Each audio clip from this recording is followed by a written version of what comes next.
What we do here is go back.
Hello.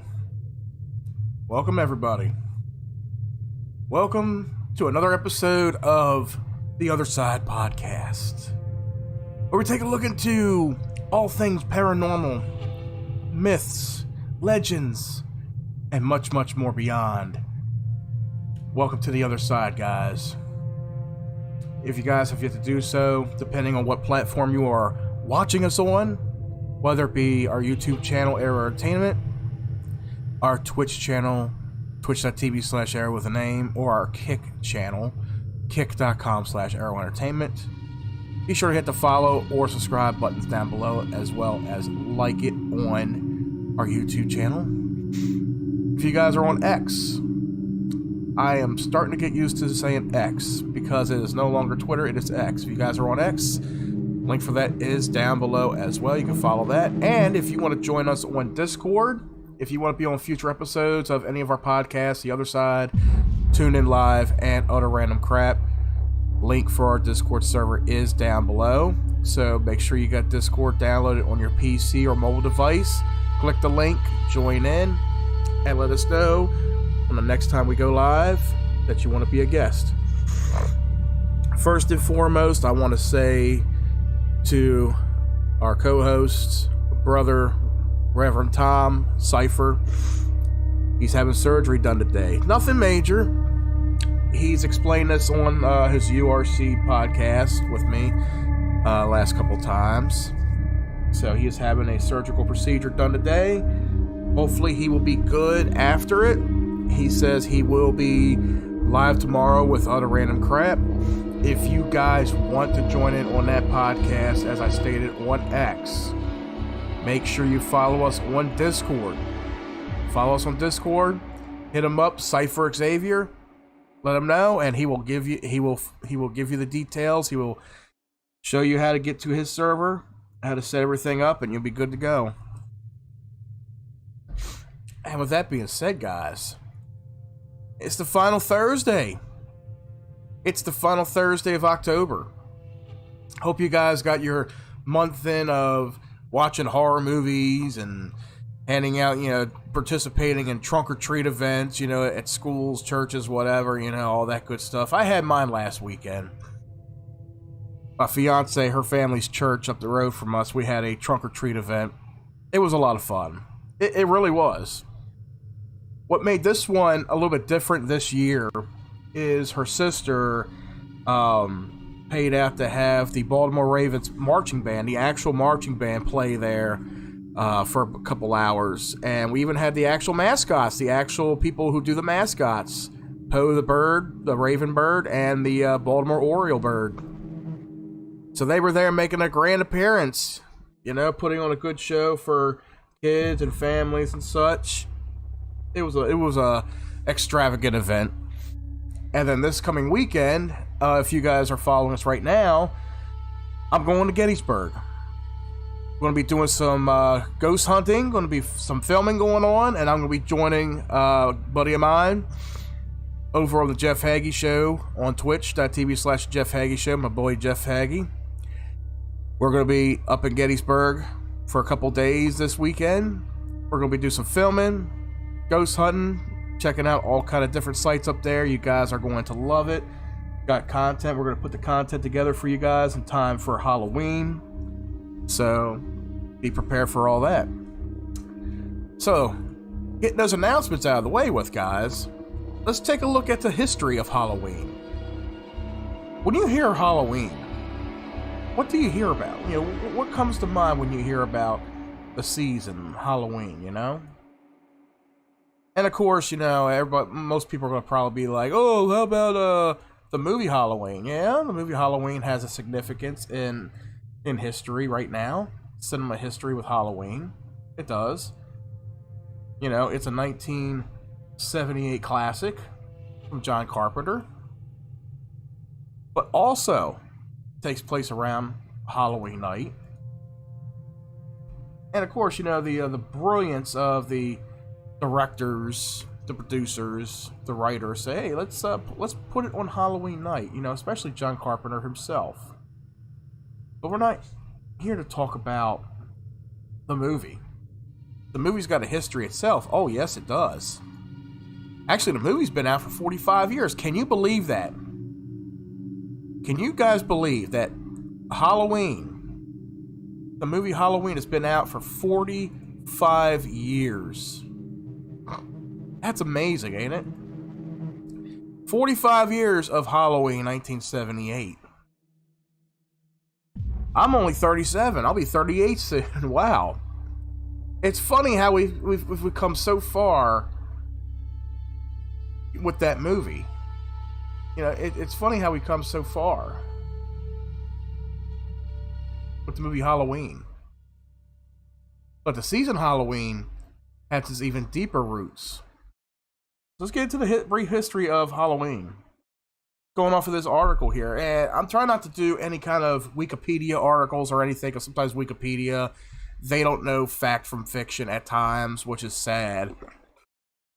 Usually it's a go-to dictionary library for a lot of people when it comes to learning up on history or biographies of anything and anybody, but I like to do a little bit more research where I can get some more accurate information on what I am trying to teach you guys, what I'm trying to discuss here. So, before I get into reading this article, if I could find, Discord here, I'm going to pull up Discord for you guys now. Now, if you guys are following us on Discord, like always, every time there's a show, we have a section called Podcast Leftovers. I'm going to put this article under the TuneIn Live, I'm sorry. The Othersyde. I'm going to put it in the Othersyde scraps for you guys.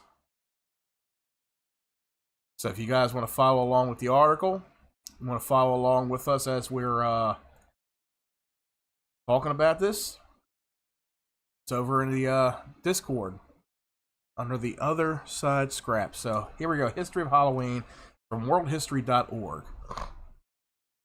Halloween is among the oldest traditions in the world as it touches on an essential element of the human condition, the relationship between the living and the dead. The observance evolved from ancient rituals marking the transition from summer to winter, thereby associating it with the transformation, which is still a central theme of the holiday. And usually fall, and fall is my favorite season of the year. My favorite season of the year. Let me tell you why. So, you're coming from a long, hot summer. A long, boiling, grueling, hot summer. Where you got 90 to 100 and 110 degree weather. And you're suffocating. You're suffocating in that weather. You know, the humidity, depending on where you are. Out here in Maryland, we got heat and humidity. At times, it's very unbearable outside. It's hard to breathe, you know? But when fall kicks in, and you know it's cooling down for about 8 or 9 months out of the year, it's finally starting to cool down. You got temperatures in the 60s and the 70s outside. You can actually step outside and enjoy the weather. You can breathe. But not only that, when I smell the cool, crisp air outside between September and October, I know not only is it fall, but here comes the Halloween season. You always know when Halloween is right around the corner, when you step outside your door and you could just the smell, that aroma of fall. The leaves are changing, the air is cooler and crisper. You could smell it in the air. That is the smell of the Halloween season. I love it. I enjoy it. And this is talking about like the transformation. It's like, are we getting scientific with this? You know, it's like changing of the seasons. I love the changing of the seasons, you know? I love Halloween. I love the fall. Every recorded civilization has created some form of ritual observance focused on what happens to people when they die, when they go, and how the living should best honor those who have passed and or respond to the dead who seem unwilling or unable to move on. Countries around the world today celebrate Halloween in one form or another, from Mexico's Day of the Dead to China's Tomb Sweeping Day. I had never heard of Tomb Sweeping Day. You know, all the times that I've been on a podcast, I've been on a podcast with Tom, we were doing the other, Through the Doorway, or anything of that nature, I've never heard of China's Tomb Sweeping Day. I wonder if there's there's none article, it's just the article on Tomb, but I've never heard of Tomb Sweeping Day. I know Mexico has a Day of the Dead, which happens, I think Day of the Dead is November the 1st. They don't celebrate it on October 30th. They celebrate it November the 1st, I believe. The modern day observance of Halloween in countries such as the United States and Canada, where the tradition is mostly popular, share in this ancient tradition, even though some aspects of the holiday are relatively recent developments and can be traced back to the Celtic festival of Samhain. Now, when I pronounce the name Samhain, and it's gonna probably confuse some people. It confused me at first when I learned that its true interpretation, its true sounding of the word is Samhain. It's spelled out as Samhain. Even in the movie Halloween 2, if you've watched any of the Halloween movies, if you go back into history and watch the Halloween movies, in the second movie, Dr. Loomis reads the word off a chalkboard that's written in blood. He reads it as Samhain, the Day of the Dead. The word, in its spelling, sounds like it's pronounced as Samhain. It's actually pronounced as Samhain. You got me there with that one. God, I learned that 4 years ago. In my whole 37 years of experience, 4 years ago, I've learned that the word is pronounced as Samhain. Get that. Christian groups through the years have routinely attempted to demonize and denigrate, I guess that's how you pronounce the word, the observance, and part of repeating the here we go. And you know me, anytime I go live and there's an article that I'm reading and there's a goddamn word that I cannot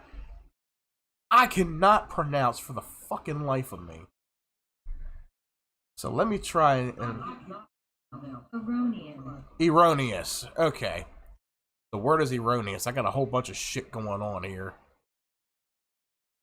So where am I picking up the audio here? Okay. So I must got something turned up here somewhere in the background, maybe. I don't fucking know.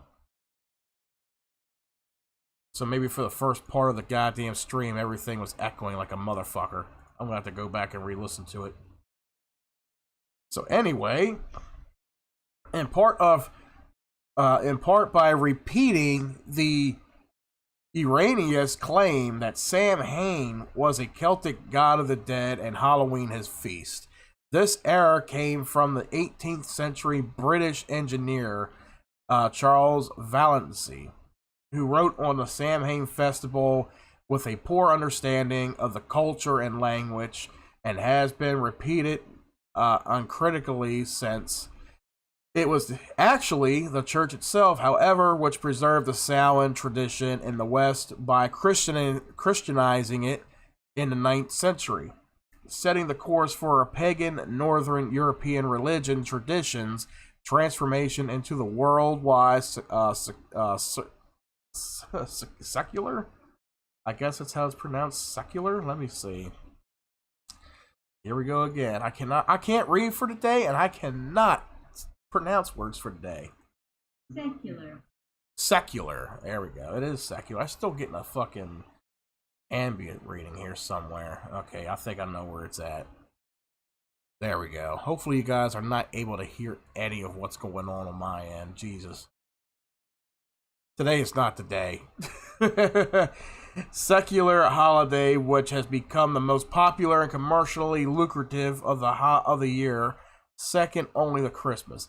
And that's funny too, because I went into Lowe's about 4 weeks ago, and we're well into the Halloween season, right? You know, people start decorating for Halloween usually around the beginning of October. But you go into Lowe's, and usually they got the decorations off to the left or the right of the entrance, you know, depending on how your store is set up. And you would think to find Halloween decorations, right? Well, you see them right there along the wall, you know, the big blow-ups for Halloween, stuff you put out in the yard and shit, the different types of lights, right? But right across from that is a great big section for Christmas shit. Christmas shit in October. Why? Why do we have Christmas shit in October? I have no idea why. Christmas trees, Santa Claus, arches, lights, all kind of shit already set up. It's not even Halloween yet. Hell, they skip over Thanksgiving. So they want to talk about a commercially lucrative season. Christmas is overly lucrative. Halloween, shit. I would love to go to a hardware store or even a Walmart and just see nothing but Halloween shit, Halloween decorations and such. I would kill to see that shit, you know? But then we do have our own store.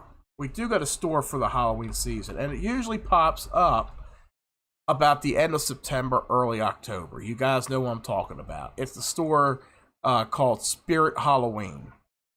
And usually there's one or two locations around where you live. There's always one or two locations that pop up, and it's usually inside a shopping center somewhere or a building that, you know, where the lease has gone up and the store that was there before went under. They couldn't pay the lease, so they moved out. So you got an empty space, right? So if you got an empty space somewhere in your town, you will see a Spirit Halloween pop up. And there's usually, you know, not too much with the holiday season in there. You know, you do find some masks, costumes, makeup, outdoor essentials, you know, these big ass animatronic looking things that you could put up in the front yard that move and talk and shit.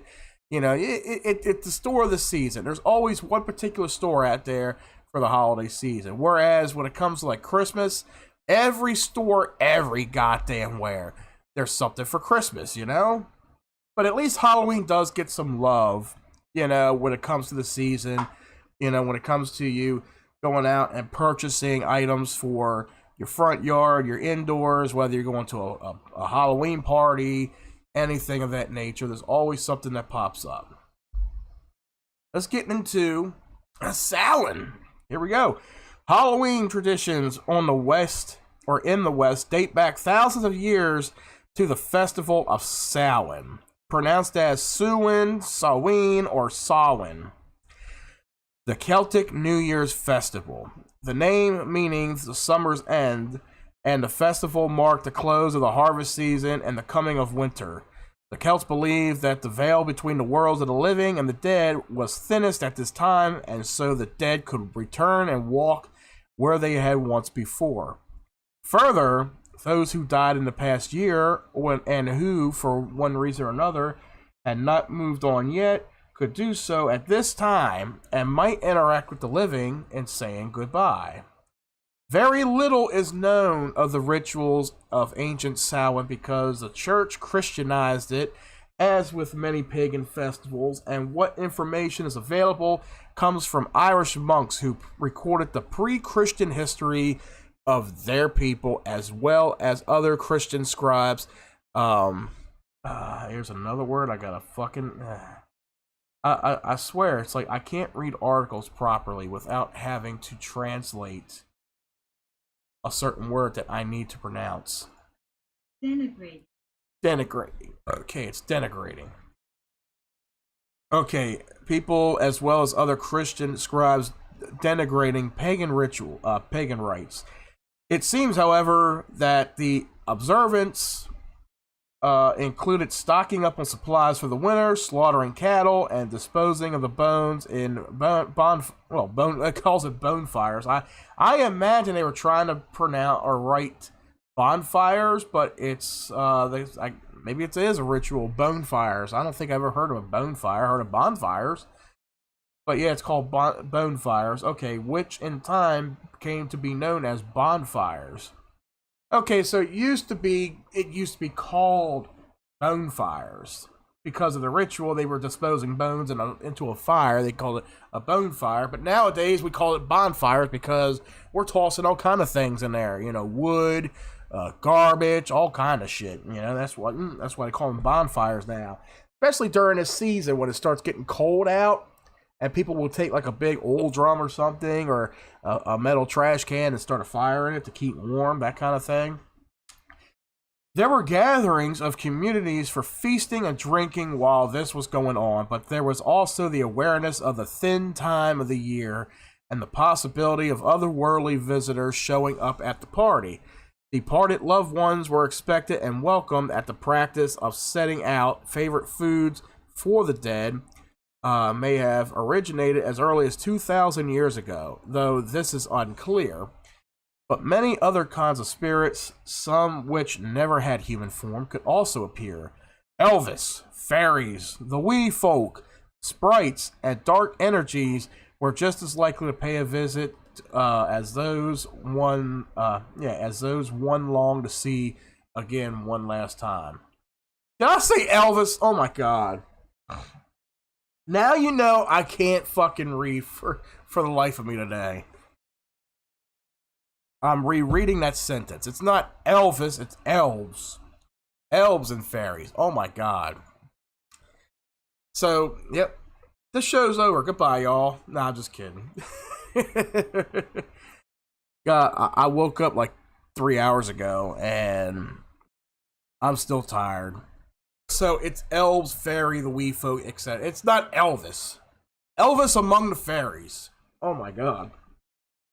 Can you imagine that? I'm pretty sure somebody out there is laughing about it. I'm pretty sure Cypher's somewhere in here listening. He got a good crack of that. He's like, Elvis along with the fairies.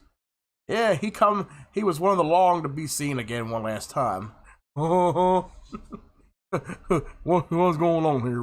What kind of party you having here, man? Oh, the fairies, we folk. Oh my God, yeah, dark energies.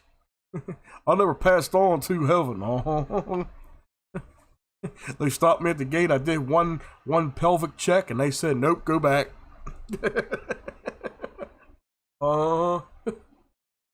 So you got old Elvis up there joining the fairies and the wee folk. Okay.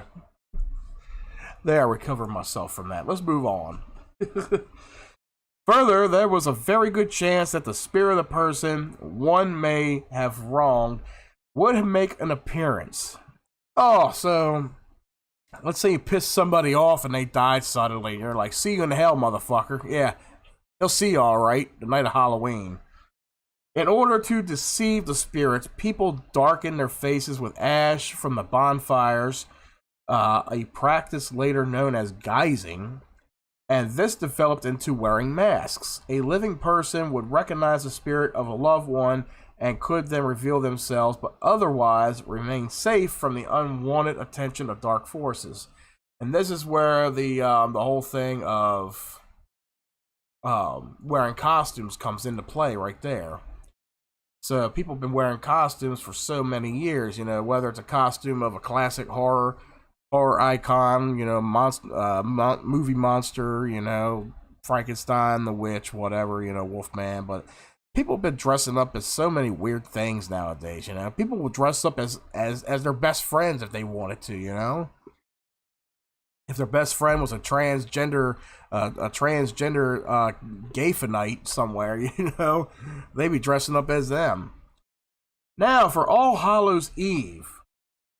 Now, All Hallows Eve is usually where everything's supposed to take place or start to take place. This is where the portal opens to the other side, and then they'll be like, oh yeah, let's go party, guys.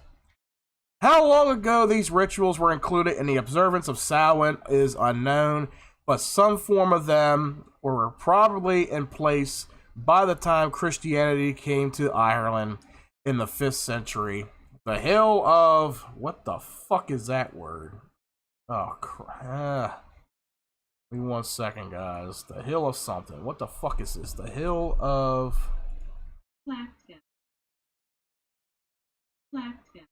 Clactia? Okay, whatever. The Hill of Clactia. The Hill of the Ward in County Meath. Meath, Meth, whatever the fuck that word is.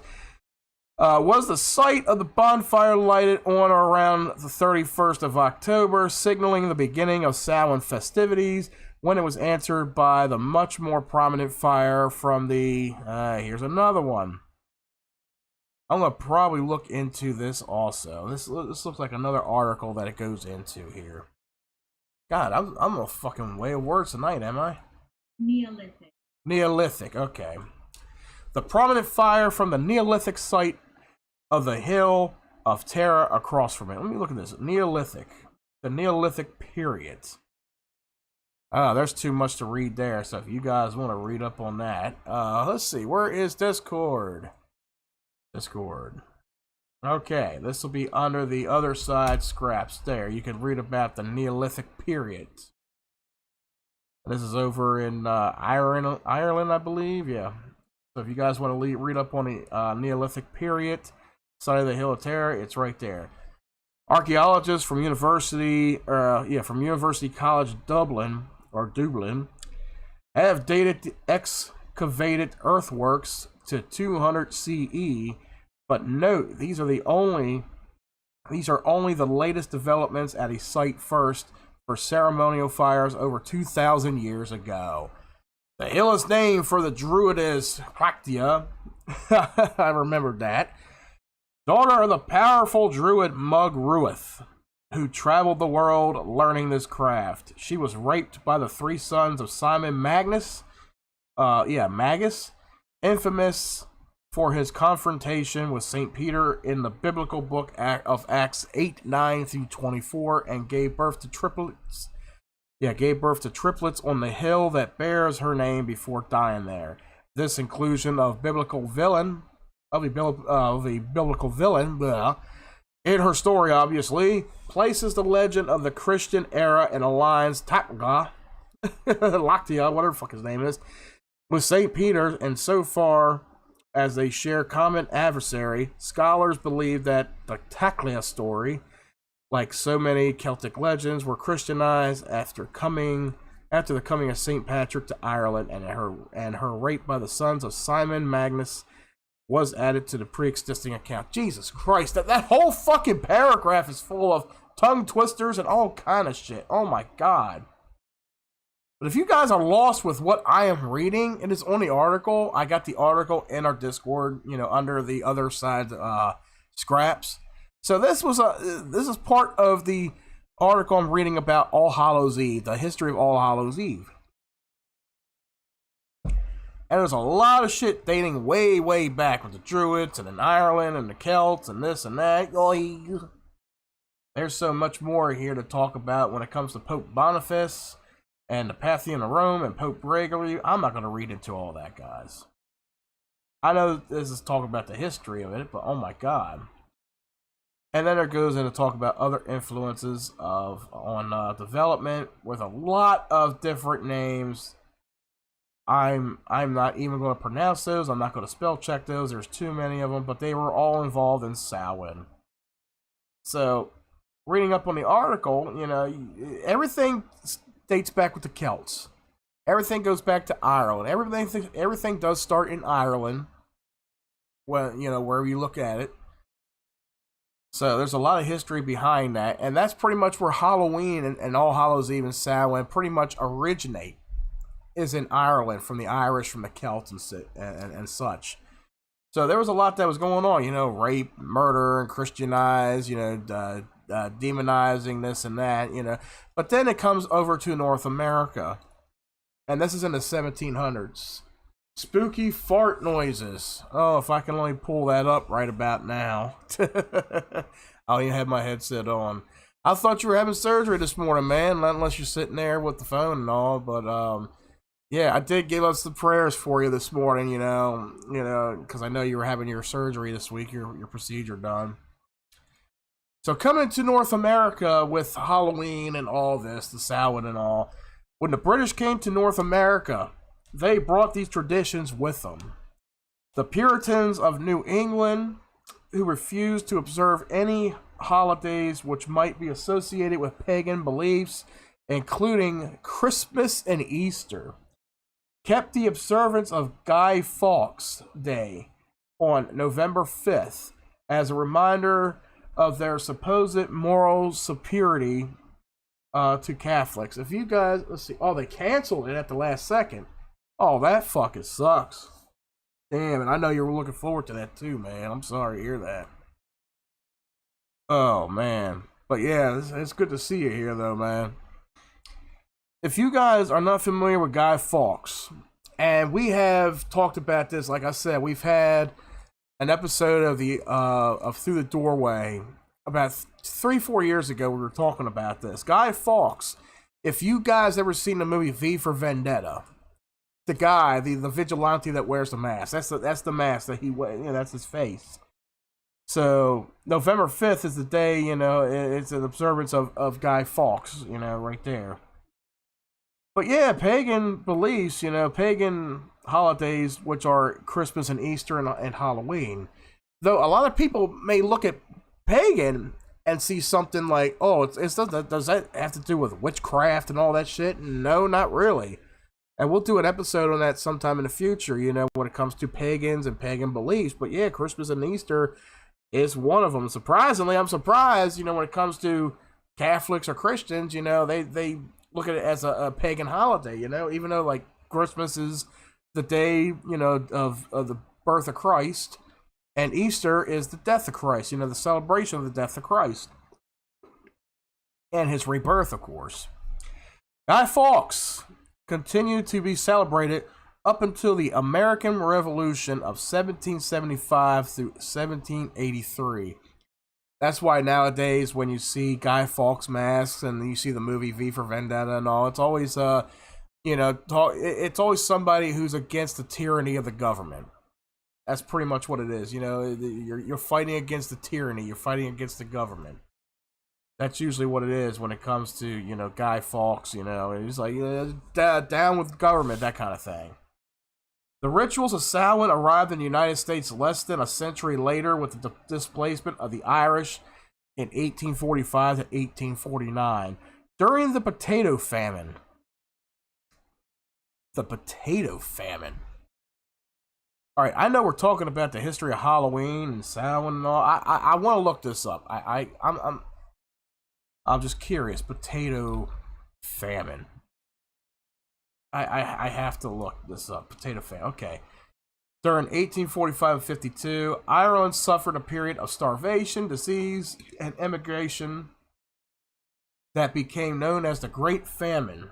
The main cause of the disease, which affected the potato crops, upon which a third of Ireland's population was dependent for food. Yeah, potatoes were, you know, originated in Ireland. Yeah. Okay, so now that makes a lot of sense. The potato famine. I was like, what the potato famine? But yeah, famine means, you know, disease, sickness, illness, that kind of thing. The Irish, largely Catholic, continue to observe All Hallows Eve, All Saints' Day, and All Souls' Day, along with the practice of souling. But the festivals by now were infused with folk traditions such as the jack-o'-lantern. And that's where, you know, the whole thing comes up, you know, where people, you know, they take a pumpkin, you know, they turn it into a jack-o'-lantern, you carve it into a jack-o'-lantern. But everybody used different methods for creating jack-o'-lanterns, not just pumpkins. They used squashes and all kind of different fruits that they could find, you know, big grown fruits. You know, you don't have to just use a pumpkin. You can use pretty much any. I wouldn't even dare try to jack-o'-lantern eyes. That's a word. I just made it up. Jack-o'-lantern eyes a tomato. Or even a potato. Well, you could probably try to hollow out a potato and make a jack-o'-lantern out of that. I don't fucking know. But people use different things to make jack-o'-lanterns with. The jack-o'-lantern is associated with the Irish folklore or folktale of Stingy Jack, a clever drunk and con man who fooled the devil into banning him from hell, but because of his sinful life, he could not enter heaven. After his death, he roamed the world carrying a small lantern made of a turnip, with a red-hot ember from hell inside to light the way. Scholars believe this legend evolved from the sightings of the will-o'-the-wisp, swamp, and marsh gases which glowed in the night.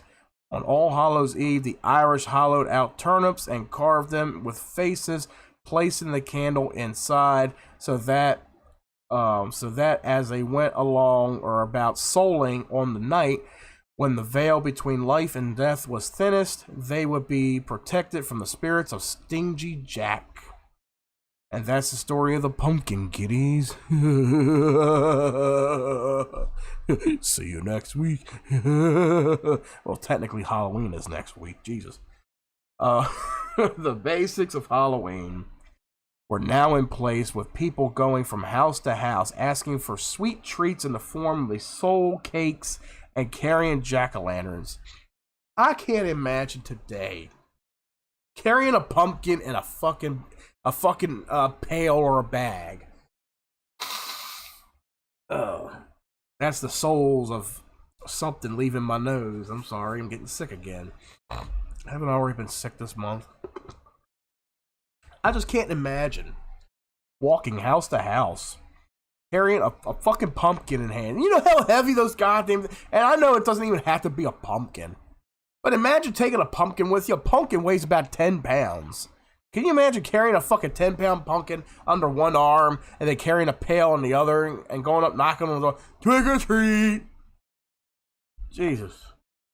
Not only that, you're dressed in a hot-ass fucking costume, you know? It's like, depending on what the hell you want to be. If you want to go as a goddamn toilet this year, one of those big blow-up toilets, imagine carrying a fucking pumpkin in there. Just put the pumpkin right inside the fucking bowl right there, hoping it'll fucking hold up, you know? Look in the shitter. Oh my God! Yeah, it's Stingy Jack. I'm carrying a Stingy Jack for you. Shortly After their arrival in the United States, the Irish traded the turnip for pumpkins as their lantern of choice, as it was much easier to carve. Yeah, of course, because a pumpkin is it's a larger fruit. You know, it's easier to carve. Like, can you imagine? And I've never seen a turnip. You could probably find them in a fucking Giant or somewhere. I don't know. I've never actually seen a turnip or held a turnip. But yeah, I can't imagine trying to carve a turnip and then cut the top off and then, you know, put like a little candle inside or whatever. Like a turnip, it's got to be at least fit in the palm of my hand at least. But that's awfully small. Like, I cannot imagine trying to carve a face into a turnip. And then, of course, there's a picture of a turnip lantern. And it's even got string to it. So you can attach, you know, you can wear the thing around your neck. Damn. Where did I leave off at? Let's see, yeah. Alright, the Irish traded the turnip for the pumpkin as their lantern of choice. Guy Fawkes Day was no longer celebrated in the U.S., but aspects of it attached themselves to the Catholic holidays of October, especially vandalism. Only now it was indiscriminate, whatever the word is. Anyone's home or business could be vandalized around October 31st. Which means, of course, you all should know the meaning of that. Toilet paper, you know, TP in houses, egging houses, especially somebody who you do not like. Somebody who, you know, despise so fucking much, you know. Like, it could be a teacher, could be a neighbor, could be old man Whitey down the street, you know. I know Tom gets that reference. Maybe it's the old guy named Whitey that lives down the block down there. You know, you may be walking by and he come out there with a goddamn cane or even a crutch swinging it at you. He's like, stay away from my lawn, you little bastards, or you'll get a good whacking from my walking stick. And then come Halloween night, you're like, fuck his walking stick, I'll show him. Then you grab a whole goddamn 12-pack of Charmin. Yeah, Charmin. Charmin's the nicest, smoothest, but thickest toilet paper out there. And you start tossing in his yard, throwing it over his house as he's inside sleeping. Then you got about 2-3 dozen eggs. And then you start egging up his fucking windows and shit. And then you got that one friend out there who's got a paper bag handy. And he's like, I'll be back in a minute. So he goes behind the bushes and drops a nice, big, smelly, steaming log in the bag. And it's not dog shit, people. Oh, no, this guy, he goes all out. You know, he dumps a big steaming log in a bag. Then he takes it up on the front porch. And he lights it on fire. Then you ring the doorbell for old man Whitey to come up. What the hell is, oh my God, it's a fire. And he stomps in it. And then just to realize it's not dog shit he stepped in, it's human feces. This one's got some fucking corns in it too. Man, he's all pissed. Now he stepped in some corny shit, and then he's gonna clean egg off his house.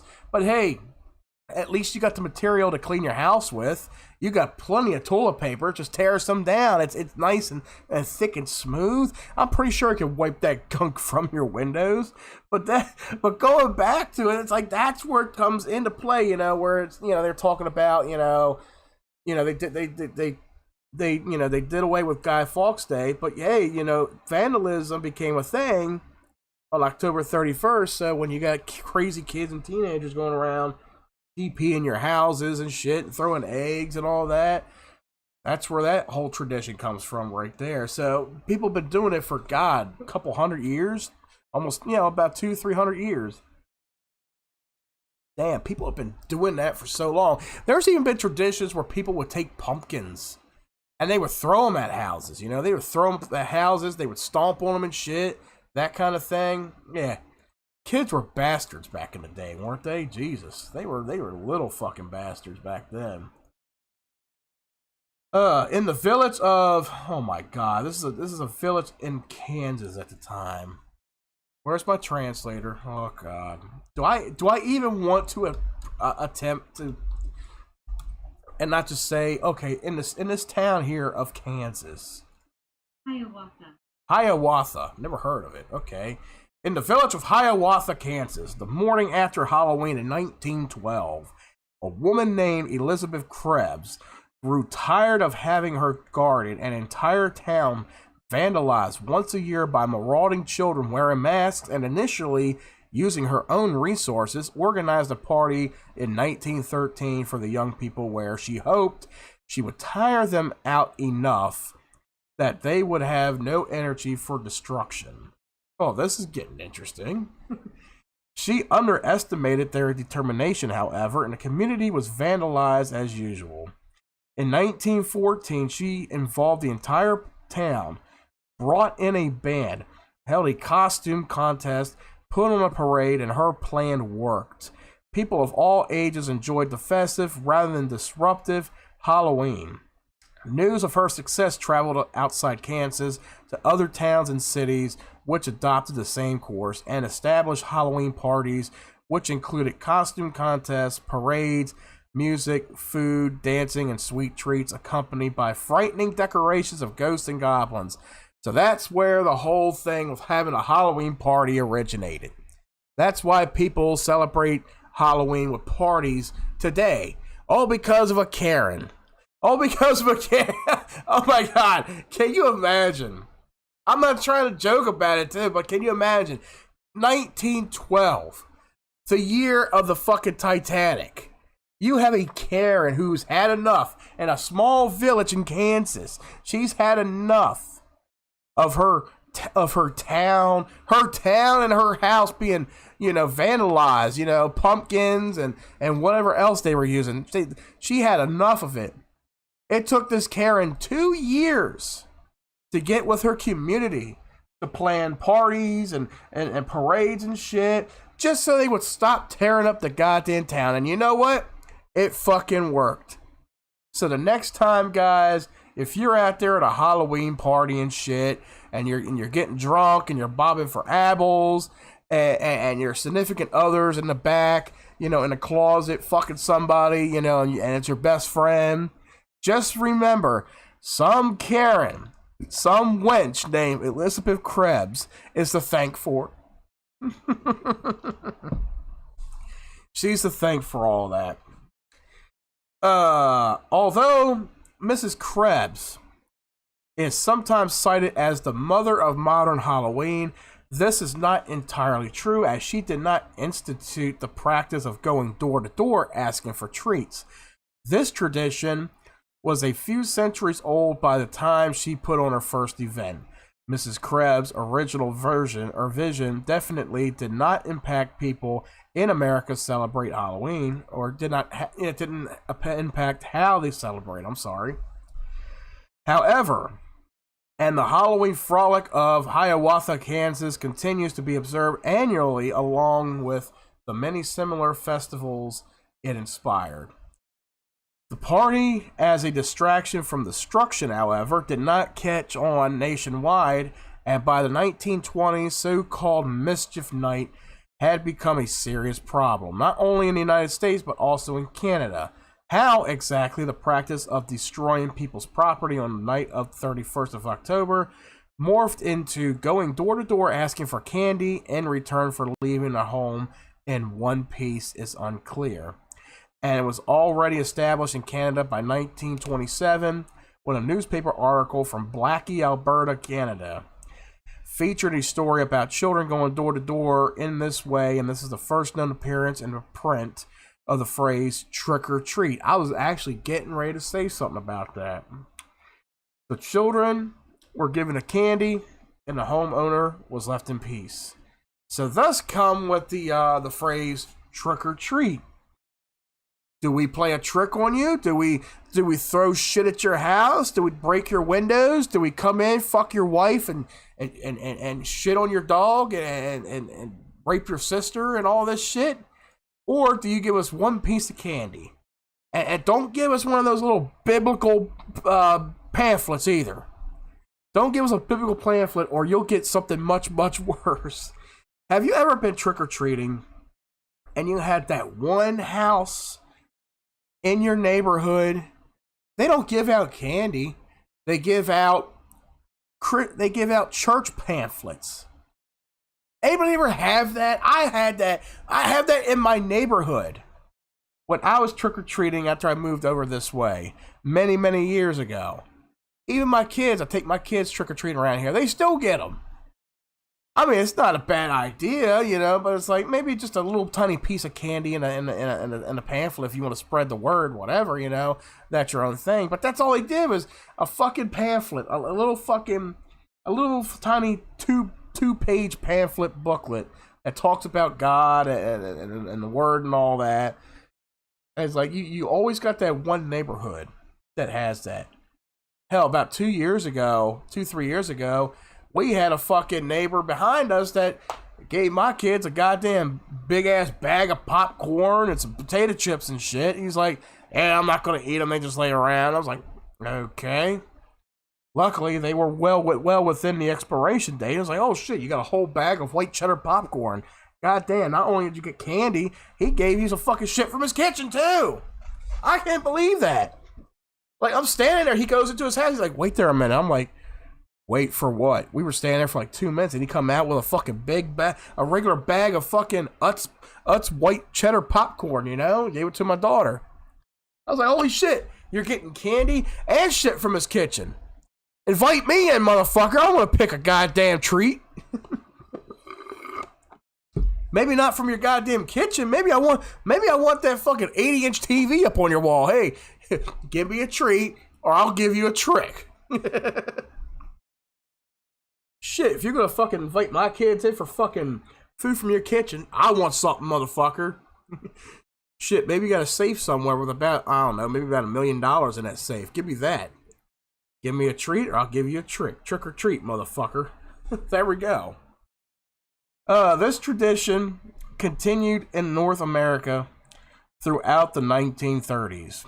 Was interrupted by World War II owing to the sugar ration, which dramatically cut the candy supply and reemerged in the late 1940s. Oh, God, I couldn't imagine that.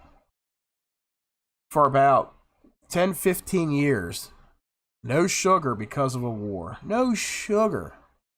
I mean, people can obviously live off sugar. Sugar is just it's an additive, you know, it's an addictive additive, you know, but can you imagine, like, how many kids were pissed off and upset during that time period where they were like, "We got no candy"?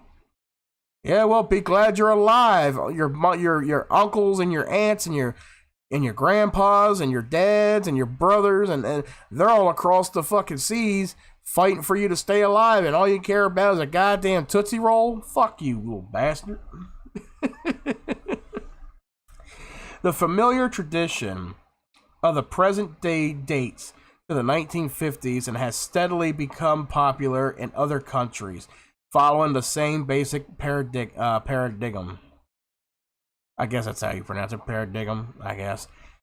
Today, Halloween is not generally associated with any particular religion or tradition and is commonly viewed as a secular community holiday, primarily focused on the young and a boon for businesses offering candy and decorations, as well as the entertainment industry, which releases films, TV specials, and books on the paranormal themes. And that's usually the usual modern day thing we see nowadays. You know, yeah. Halloween, like it's stated, it's usually not aimed toward adults. I mean, there are adults that do celebrate it. You know, I'd celebrate it. I enjoy the season. I enjoy the holiday, but it's more directed at kids, you know, in a sense. Just like, what is it, tomorrow? Depending on when you guys watch this podcast, tomorrow on the 27th of October, you know, Five Nights at Freddy's, the movie hits theaters. Remember the game? The game that came out back in 2014, 2015, whenever the hell it came out, I forgot. It's about 10 years old. The game that scares the fuck out of you. And there's so many goddamn sequels and spinoffs and all kind of dumb shit. Well, now they got a live action movie coming out. And of course, it's geared toward kids with a PG-13 rating. But from what I've read, it's got strong bloody violence in it. I was like, damn, they're really pushing the limit of PG-13. Why not just rated R? Well, kids love Five Nights at Freddy's. We want to scare the fuck out of them. but we want to let them be able to come into the movie theater with some parental guidance to see this movie. Shit, parents were taking kids to see Stephen King's It. Remember when that came out?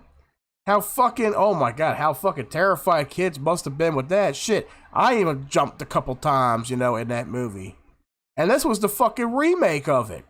The one that actually got it right from the book, And that movie was fucking balls to the wall, like within the first 5 minutes of the goddamn movie where little Georgie gets murdered by the clown. Now, in the original miniseries, you don't see it. It happens off screen. But this one, you see the shit. The clown, his fucking mouth extends. He bites the kid's arm off, and you see the kid crawling across the street crying for his brother. He's missing a goddamn arm, and it's all bloodied up and shit. It's like, goddamn, that's fucking balls to the wall right there, And then you see the clown's arm extends out, grabs him, and drags him into the sewer. You see it all. I mean, you don't see the actual arm getting bit off, but you see the aftermath of it. It's like, goddamn. Nowadays, you're trying to terrorize kids and shit. But isn't that, I guess that's the whole meaning behind it, The whole festival is for kids. Oh, we'll make it for kids, all right. Just terrorize the fuck out of them, too. The central theme. For many neo-pagans and Wiccans in the modern day, however, the holiday continues to be observed as closely as possible as it was in the ancient past. The central theme of Samhain was transformation. The year turned from the light days to the dark. The dead crossed over into the land of the living and moved on onto the other side. People disguised themselves as other entities, and entities might appear as people. Animals were slaughtered and turned into food, while grains, fruits, and vegetables were similarly transformed for winter storage, and wood and bone went up in the flames and the bonfire as smoke. Transformation is the whole key to the Halloween season, people. Remember that. Transformation is still central to the observance of Halloween. The masks and costumes transform the wearer from their everyday life to another persona. So it's almost like if you watch the movie The Purge. You could be a nice ass motherfucker. You could be fucking giving. You could be church going. You could see every person walking out on the street. You could be like, "Good morning, my neighbors. Hey, fuck you. Yes, fuck you too." You could be one of those fucking people, And then come the day of the purge, you're like, all right, what motherfucker do I want to kill today? Yeah, I'm going to go off my boss. That son of a bitch wouldn't give me a pay raise. Or how about that guy that I yelled out around the other day? The one who was like, fuck you. Let me go see him. I'm going to bash his head. There's some transformation right there for you. But yeah, Halloween, even though it's not that type of transformation, it's still, you could be all suit and tie one day. Following day, you could be dressed up as Michael Myers terrorizing the neighborhood, It happens. For a night, one could become Darth Vader, or a zombie, or the Great Pumpkin. As classic as that cartoon is, the Great Pumpkin from Charlie Brown, you never know who the fucking Great Pumpkin is. You never see him. All you see is fucking Snoopy rise from the goddamn pumpkin patch. And the goddamn little boy, Linus, he ends up fainting the whole goddamn time. You see, he's out there waiting for an imaginary person. Can you imagine a kid sitting, waiting for Santa Claus to appear Christmas Eve and the Christmas morning, and then they be focused on that goddamn fireplace all goddamn night? And then wake up, the parents come down in the early morning, the kid's still sitting there, and then like, Santa Claus is a fucking lie. This son of a bitch never showed up. Where the fuck's my gifts at? The parents are all fucking tired and all because they're the ones that bring the gifts down, on Christmas Eve and shit after the kids go to sleep. They're like, well, I guess there's no Christmas this year after all. You stayed up. You were waiting for Santa Claus to appear, and they didn't appear. So I guess you get no gifts. Then the kid's all pissed off and crying and all. Like, fuck Christmas. Fuck Santa. I hope the son of a bitch crashes on his goddamn way to the North Pole. I hope the fucking sleigh, I hope the sleigh catches fire and all the fucking reindeer jump out and he falls into a goddamn Arctic Ocean and freezes to death. But we'll save that for Christmas. Don't worry. We're talking about the Great Pumpkin. Like, how can you dress up as a Great Pumpkin and you don't know what the fuck it is? Or do you just get this big ass fucking pumpkin blow up and you just go as a pumpkin? There, you're a fucking pumpkin. That's all you are. You just get this big. Who are you? I'm the Great Pumpkin.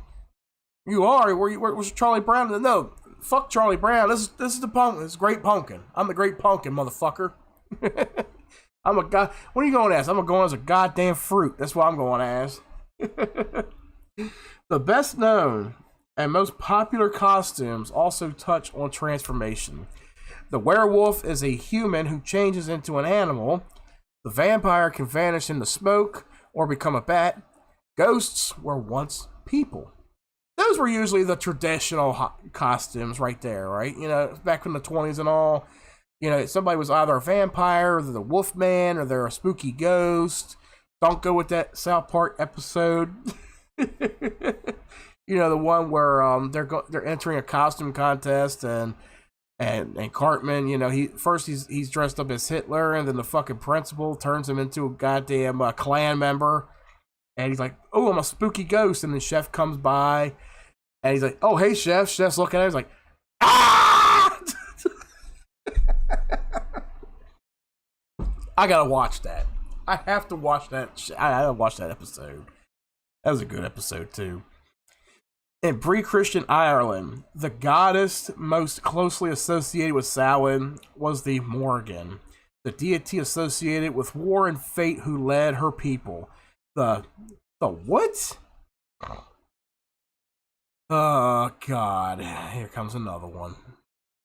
Alright, where's my translation? I don't even know why I keep fucking closing out of it. You know, I keep thinking I'm done with using a translator for certain words and shit. What's this one? Wait, what the fuck was that saying? Alright, hold on. I got some vocals coming in through here somewhere. Where the hell is it at here? I got something coming in somewhere. I have no idea where, guys. Alright, there we go. I think I fixed it. There we go. Now, what's this word here? What? Can y'all hear this?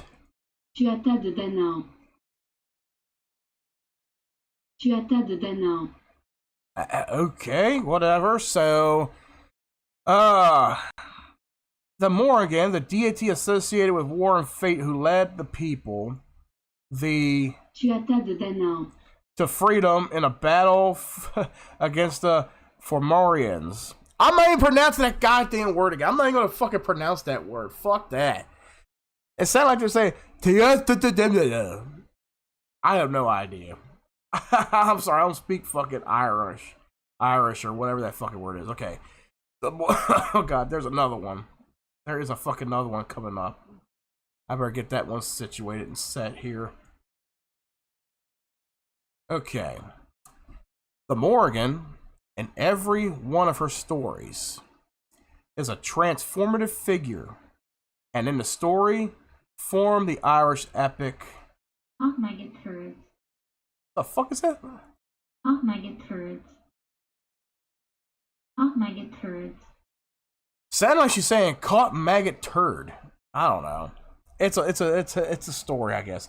She changes the fate of her people, making them their own masters instead of slaves of other forces. The transformation was often frightening, but could be inspiring.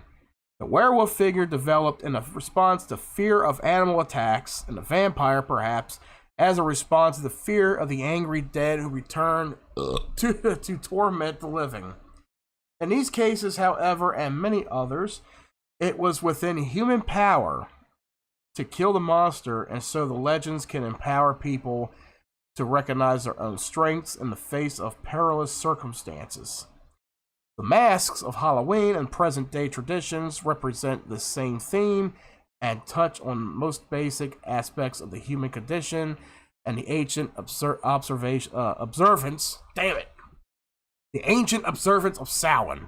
The costumes people represent fears and hopes in the same way that the people centuries ago wore their masks to deter unwelcome spirits and experiences while anticipating joyful reunions with loved ones.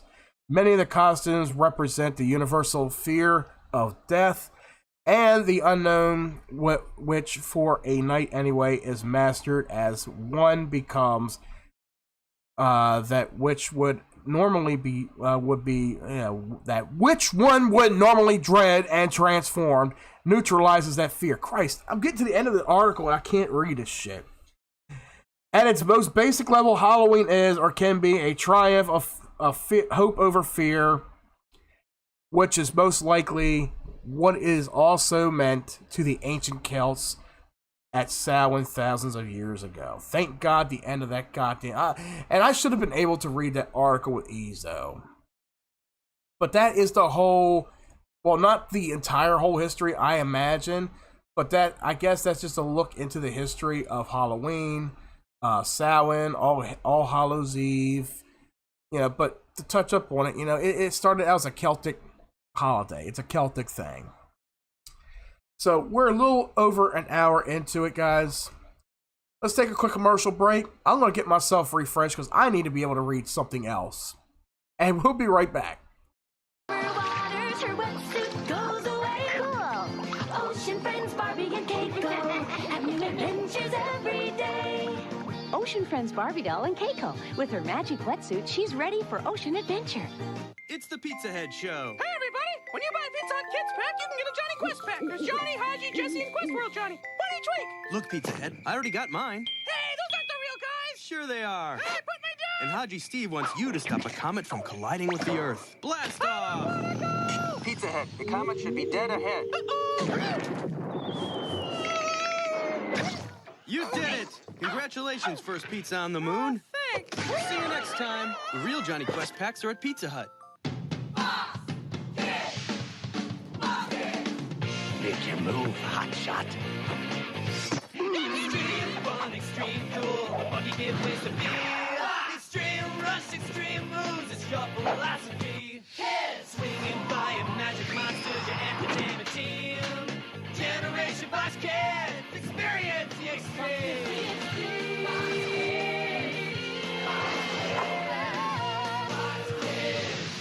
The Fox Kids Network just heard a startling rumor. Keep your eyes and ears open. This season, Carmen Sandiego will finally be brought to justice. You're flying on the wrong broomstick. After hiding out all summer, the world's master thief can now be spotted weekdays on Fox Kids. Gotcha, Carmen! The adventure continues. Get to me, and I'm yours, detective. Will Carmen be caught, or is it just a rumor? Game's not over till the lady in red sings. Where on earth is Carmen Sandiego? Starting Monday on Fox Kids, that's where. Now back to our show. Help! We'll be right back. Superheroes, that's the dream. Who? They make the team. Wham, bam, kabow, kazam. Dive right into comic land. Experience the extreme. It's a fantastic scream. He runs like nobody can. Moves things with no hands.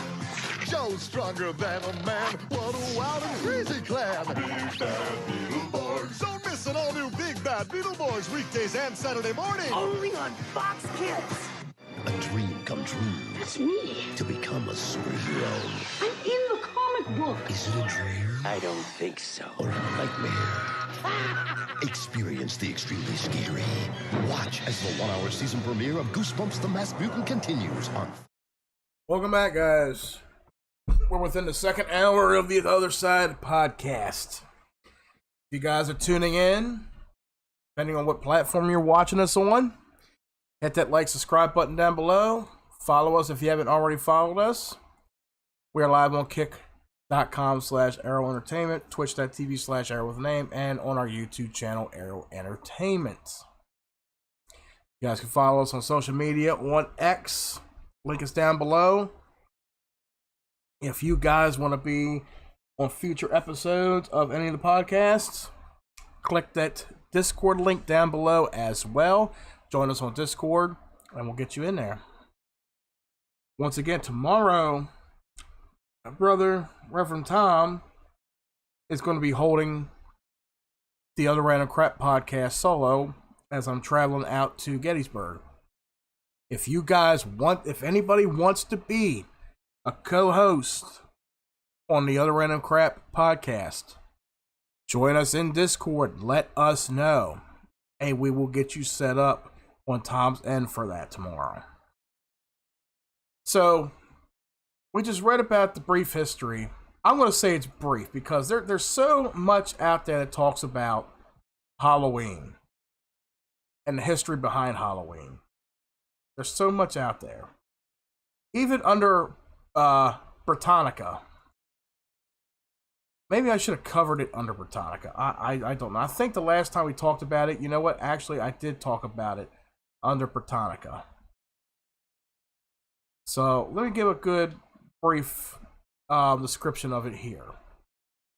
And as always, the article is going to go under the Othersyde scraps if you guys want to check it out and take a look at it. So, on Britannica, Halloween, attraction of All Hallows Eve, a holiday observed on October 31st, the evening before All Saints or All Hallows Day. The celebration marks the day before the Western Christian Feast of All Saints and initiates the season of All Hallowtide, which lasts 3 days and concludes with All Souls Day. In much of Europe and most of North America, observance of Halloween is largely non-religious. Halloween had its origins in the festival of Samhain among the Celts in ancient Britain and Ireland. On the day corresponding to November 1st on contemporary calendars, the new year was believed to begin. The date was considered the beginning of the winter period, the date on which the herds had returned from the pastures and the land tenures were renewed. During the Samhain festivals, the souls of those who had died were believed to return to visit their homes, and those who had died during the year believed were to journey to the other world. People set bonfires on hilltops for relighting their hearth fires for the winter and to frighten away evil spirits. And they sometimes wore masks and other disguises to avoid being recognized by the ghosts thought to be present. It was in those ways that beings such as witches, hobgoblins, fairies, and demons came to be associated with the day. So this is just basically a brief description of what I've read. So that other article, like I said, it's in our Discord if you guys want to check it out. So, since Tom is here, so I don't know how much of it you've caught earlier, but earlier I began reading the other article, and I mistaken the word elves for Elvis. It was like elves, fairy, the wee folk, and other dark entities, that would make their presence known, on All Hallows Eve and the Halloween and all. And I started out by saying Elvis, Elvis, fairies, and such. I'm like, God, I misread the whole thing, and I had to go back and correct myself. I was like, Elvis? Did I say Elvis? Elvis is making himself among the fairies. My time, this is my night of the year. Shake a pelvis. I'm gonna put on my last concert. This is how I looked before I died. I was on drugs. Give me that hit. Give me a hit and that fentanyl, man. I can't help. Oh man, my time of the night is gone. Time to just tipitate. Time to just tipitate, yeah. Not dissipate, to tipitate. Time for myself to tipitate. Go back into the ground where my bones be laying out. I got some bones down there for you. Oh yeah, let's see. So we covered the history of Halloween, Samhain. And I just still can't believe, like, even to this day, like, even when I did through the doorway with Tom. And even Tom, I think Tom even knew that the word was pronounced as Samhain. And I was just like, what? Samhain? It's spelled Samhain, but I mean, that caught me by surprise. I was like, okay. I mean, I don't know why it's spelled that way. It's shit. I mean, other words have different spellings, consonants, and certain letters will be silenced in certain words, you know, but hey, whatever. So, there's another website while I was on break that I put in our Discord section under the Other Side Scraps once again. This is off the website AmericanFolklore.net. And this is a list of different scary Halloween stories. Now, this is a website that you can go to, guys. If it's in the Halloween season and you're at one of these bonfires or bonfires or whatever you want to call them, sitting around the bonfire and you want to tell scary stories to your friends, to your kids, whatever, this is a list of stories to tell. You got one titled No Fear, Haunted Classroom, The Soldier's Ghost. Okay, so The Soldier's Ghost, I'd just reached the old The Hunting Trail. Somebody did not proofread that. That led to the other side of the low gap. It was a shortcut that was sliced through 2 miles off the trip, which sounded good to me. These looks like little excerpts from the stories, but you got The Soldier's Ghost, Makel Ghost Light, Phantom Diner, Bloody Mary Returns, Ghost of Easton, La Mala Hora, Wait Until Emmett Comes. But then there's got, okay, your top 20 horror Halloween stories here, like the Axe Murder Hollow, Black Magic, Bloody Mary. Who hasn't heard of Bloody Mary? Burnt Church, Dad! Dispatch, Don't Turn on the Light. Some of these seem like urban legends. And some of the urban, they've been parodied in movies and such, you know, especially like Don't Turn on the Light, Hatchman, Heartbeat, Jack-o'-lantern, Trespassing, Playing the Piano, Pray for Your Soul, Rawhead, and Bloody Bones and such. Now, one that has me very intrigued is the Jack-o'-lantern one, the Jack-o'-lantern story. And I never knew why. Like, okay, there is a movie called Trick or Treat. Came out in 2006, 2007. And one of the first stories that revolves around the opening, and it's an anthology movie too. It's a very clever anthology movie because it has several stories. They all take place the same night and kind of coincide with each other. But like I said, it's not just different tales like Creepshow or Tales from the Dark Side or whatever. Everything coincides on the same night. You see some of the same characters, you know, are in several different excerpts of the movie. So think of it kind of like Pulp Fiction. It's like a Halloween version of Pulp Fiction. And of course, it's got that yearly traditional play on TV, kind of like how Christmas Story has, you know. Christmas Story will play on TBS or TNT for 24 hours. On Halloween, Trick or Treat's played on certain channels, you know. It used to be Chiller or Fear, you know. We used to have those channels and they took them away. But one of the stories in the movie involved the jack-o'-lantern, where they were talking about, you know, don't blow out the jack-o'-lantern until midnight, you know, leave the jack-o'-lantern lit up, or Stingy Jack will get you, that kind of thing, you know. I guess that was the whole thing. But I think that, I think I did answer my question to that. Now that I'm thinking about it, that first article I talked about was the jack-o'-lantern, you know, like keeping it lit, or Stingy Jack will get you. So I guess that's where that comes in at. So let me tell a story here. That's right, we're going to do story time right now, you know, because I've been thinking about doing segments like this on the show for a while. Story time, different stories or iterations from books, you know, talking about them, discussing them on the show. So I was thinking about doing segments like that. So let's go ahead and do a segment now. This is story time with the other side, or how about this, guys? Story time from the other side. where we pick a particular story, a spooky tale of dark and beyond. This is story time from the other side. Today's story is jack-o'-lanterns. After a long day of unlucky hunting, I found myself stuck in the middle of the marshlands for the night, without a flashlight or a lantern to guide my stumbling steps. So I settled beside a fallen log to rest until daylight. As I turned and turned, I recalled the story my great-uncle told me about the ghost that haunted the marshlands. There was once a man named Jack who was a nasty fellow. He beat his wife and kids and was an all-around bad chap. Jack got worse and worse as the years rolled by. But finally, Jack's body got so wore out that he died. He went up to heaven, but St. Peter refused to let such a wretched fellow in.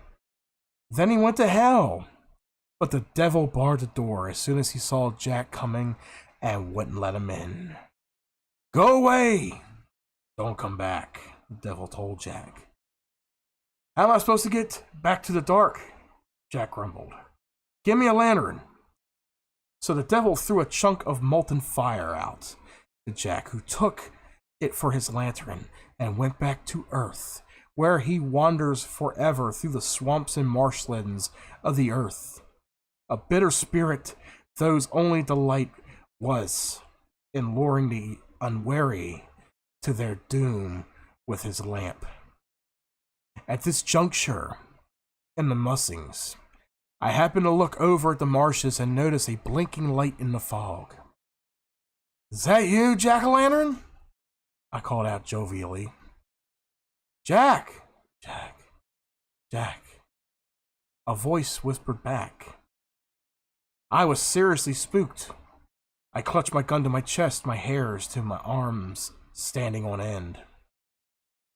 Had that been an echo of my voice, or was someone out there with me? "Who's there?" I shouted, trying to sound brave and menacing. I waved my gun around.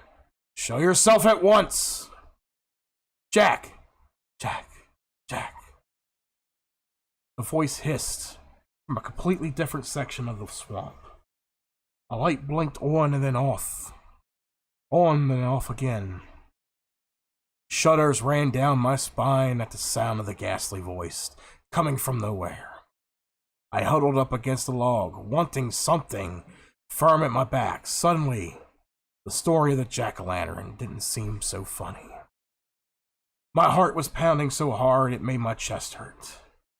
I strained my ears in the silence that fell over the swamp. "Jack! Jack! Jack!"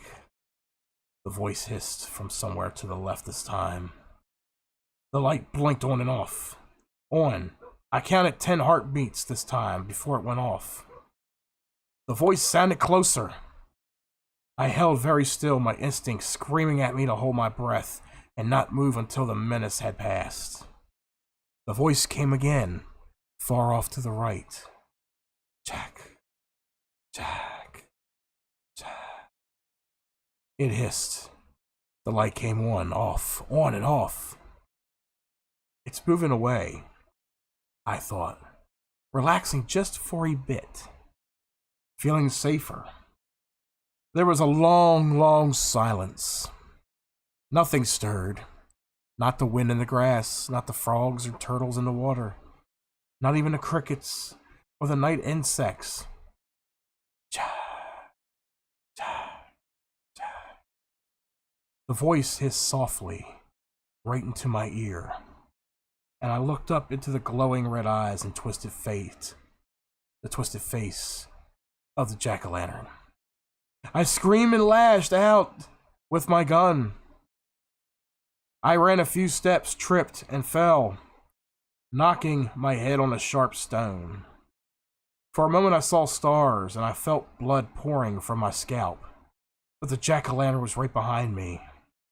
I had to get away. I rolled and fell into the deep pool. I plunged underneath the water, flailing desperately against rope-like grasses that tried to keep me down. My head finally burst out of the water and I gasped desperately for air, treading water as best I could with my trembling limbs and aching head. I heard the creature laugh in the mist. Jack. Jack. The voice hissed delightfully, and the light blinked on, off, on, right over my head, blinding my dazed eyes as horror flowed through me and froze my limbs so I could no longer swim. For a long moment, the grotesque face and red eyes of the jack-o'-lantern loomed out of the mist before my petrified gaze. My head started to swim with pain from the bleeding skull. The evil face above me lit by its bright light whirled around and around, growing dimmer as my eyes started to glaze. I was vaguely aware that I should keep swimming, keep trying to make my way to the edge of the pool, but the effort was too much for my suddenly heavy limbs. I barely noticed myself plunging down and down into the watery depths of the pool, too stunned by my injury to fight my way to the surface for a second time. Then there was the darkness and silence, and a voice hissing in a cold triumph. Jack. Jack. And that was the story of Jack-o'-lantern. Not a tale about the Jack-o'-lantern itself, but it was alright. But you know what I want to look up now, though? Now that I'm talking about that. Why you never put a... Let's see, why you never extinguish a Jack-o'-lantern? I just want to be sure. What rules did characters of Trick or Treat break? Okay, that's the movie. So there are rules of okay, there are the rules of Halloween. What are the rules of Halloween then? So the movie has traditional rules itself. I want to see how true they really are. Because, you know, some people will come up with tales, you know, that say, oh, don't do this, don't do that, or something will happen. This is from Entertainment Tonight, E.T. 19 rules that everyone should follow on Halloween. And yes, this means you also. This almost looks like a parody, okay? This almost looks like a parody of things. Now, this is probably not a traditional thing, but this looks like a parody of it, and this was done back in October 31st, 2014. And it seems like to be the same thing over and over again. So ridiculous. Let's take a look at it. Number 1, do not be blackface. Like, seriously, like, why is this a rule for Halloween? Don't be blackface. What if I want to be the dude playing the dude disguised as another dude? What if I want that to be my costume? What is wrong with being a black Jeffrey, what the fuck is his name? Robert Downey Jr.? Why am I thinking Jeffrey? Jesus. Why can't I be a black Robert Downey Jr.? What is wrong with that? Maybe my favorite movie is Tropic Thunder, but no, you can't do blackface. No matter how respectful you think the costume is, no matter how many black friends you say you have, I can't believe this is Entertainment Tonight. ETOnline.com saying this shit. Like, how racist does that sound, you know? No matter how many black friends you say you have, learn from Julian Hughes' mistake. Do not do blackface. And then what's number 2? Seriously, do not do blackface. Just don't do it. So, technically, there's 17 or 18 rules that they're saying, you know, don't do on Halloween. The first 2 is the same fucking thing. As if to say, no, we're serious. Don't do this. Don't do this. Oh, number 3, don't do this. Well, look at this. Number 3, or any other culturally or otherwise insensitive costumes.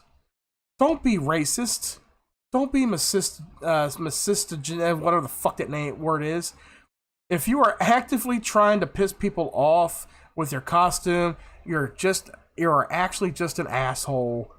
That's your costume and yourself. So, Entertainment Tonight is basically saying that you're offensive.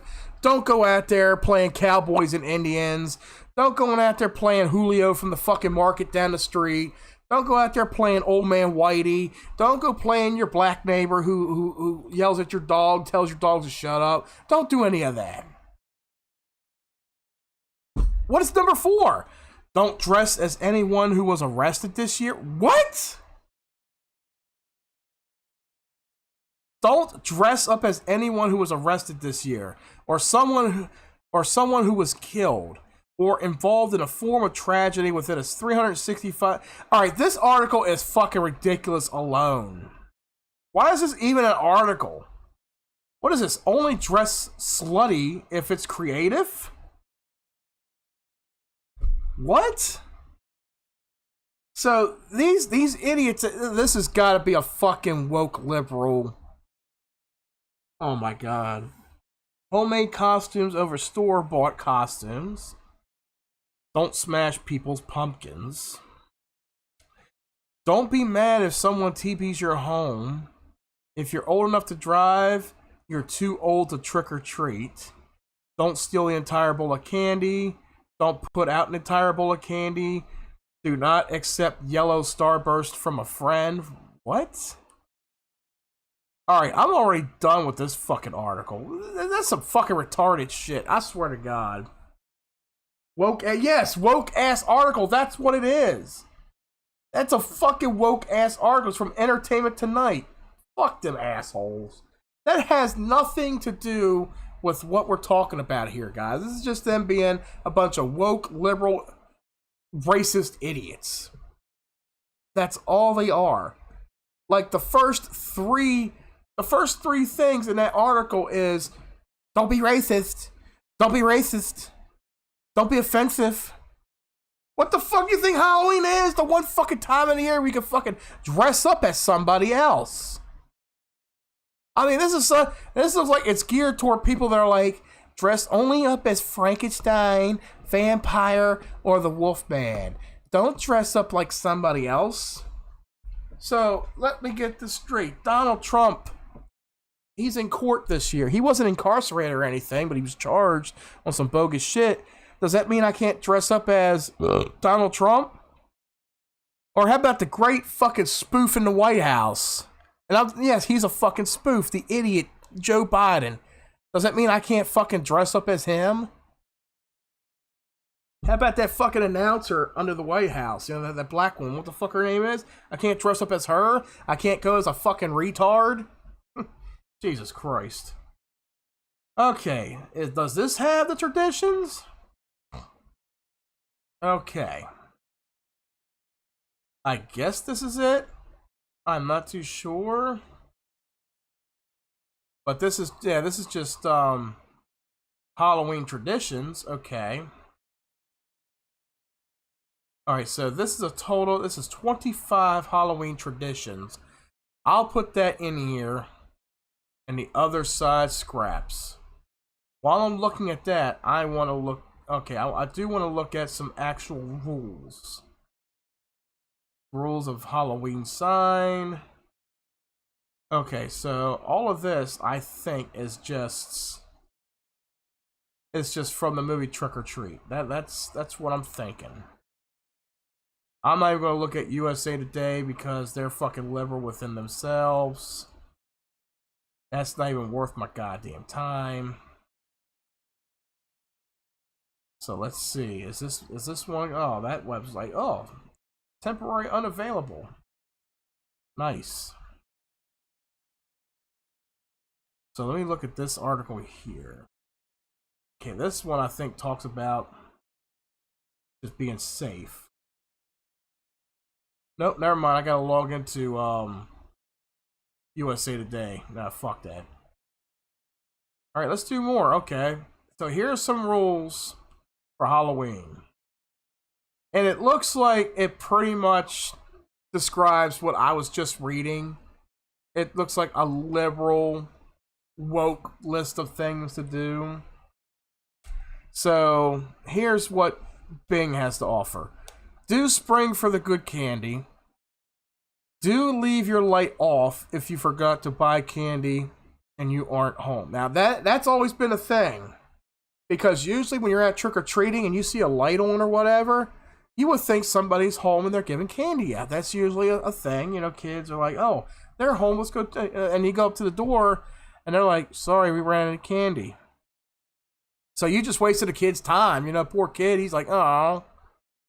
It's like, how many fucking assholes do you got on your block that don't turn the light off? So yeah, that is one of the traditional things. If you don't have any candy, you've run out or whatever, just do the natural thing.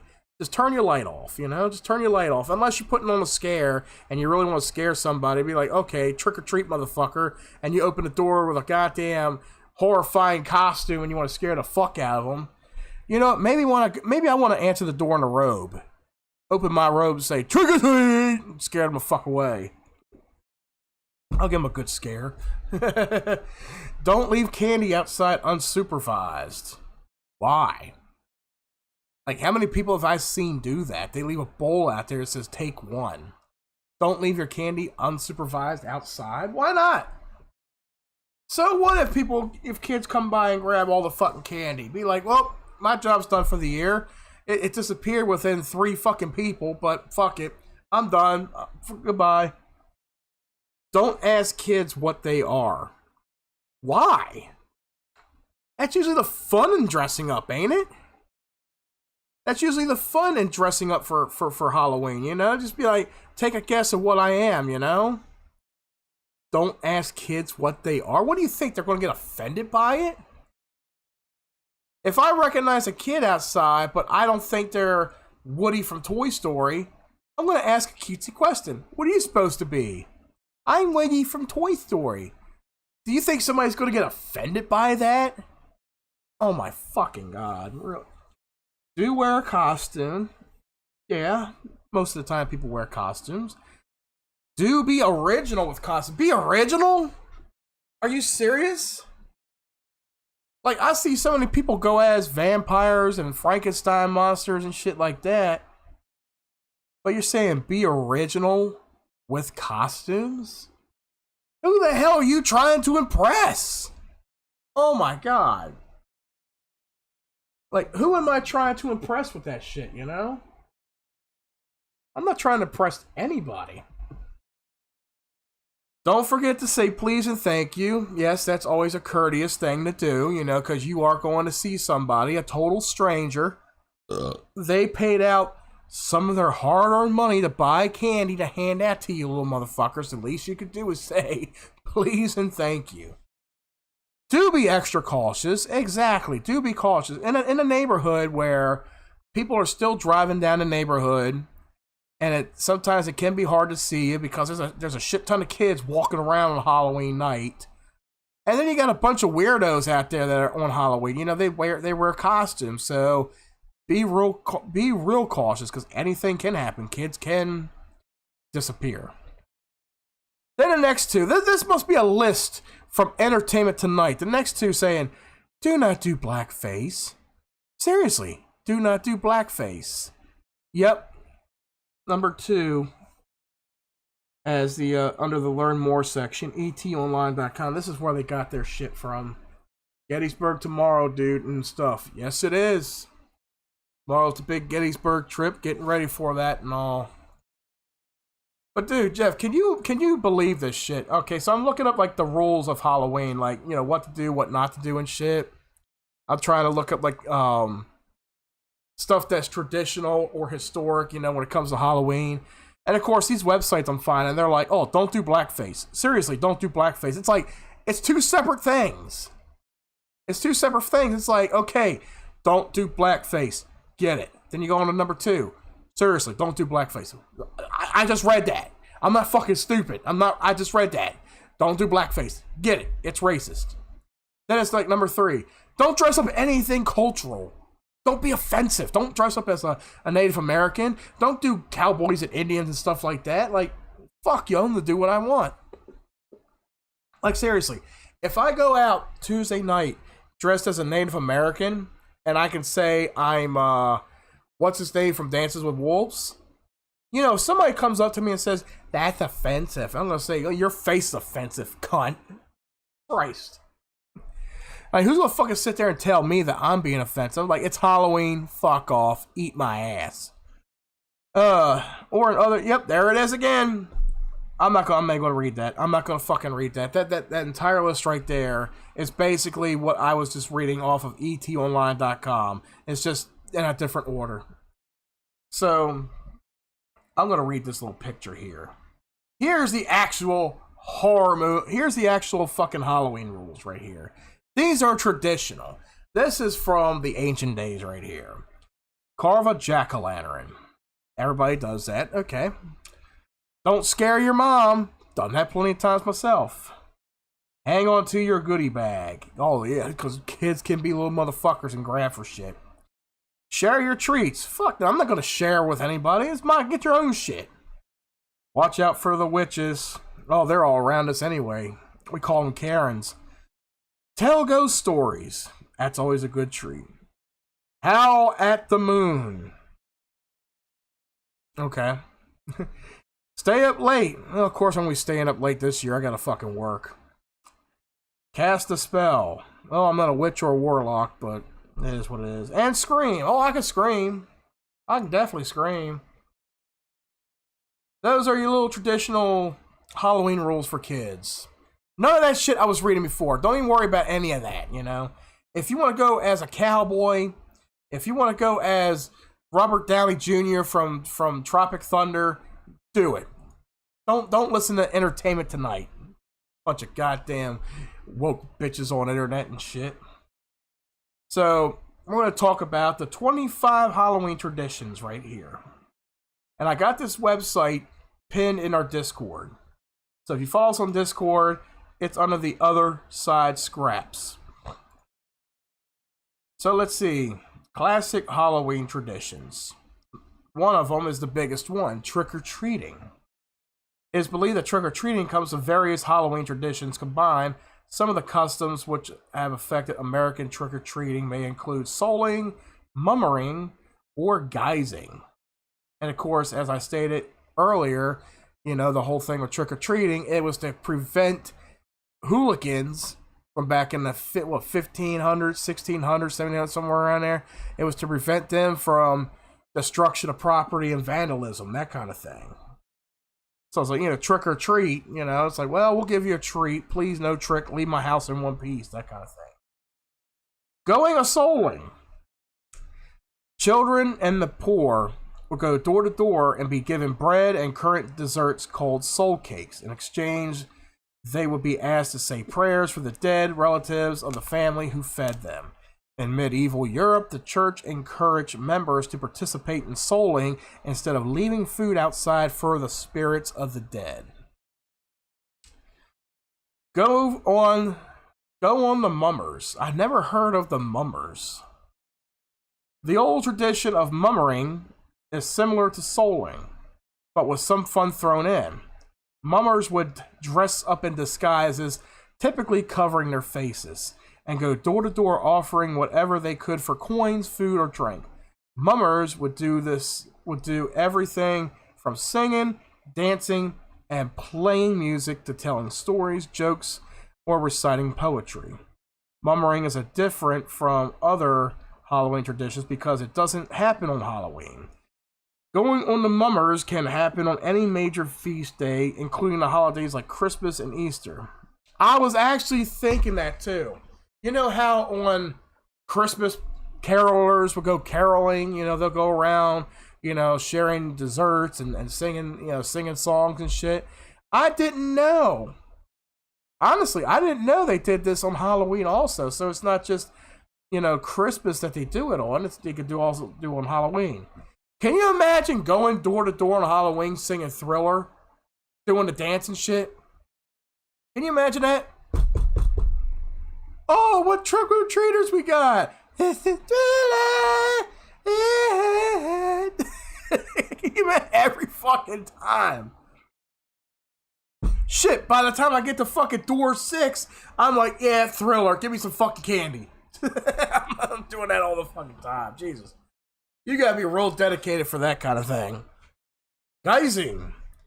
Guising is similar to mummering, except with more tricks thrown in. Scottish geysers were usually children wearing disguises who go door to door and trade tricks in exchange for a prize.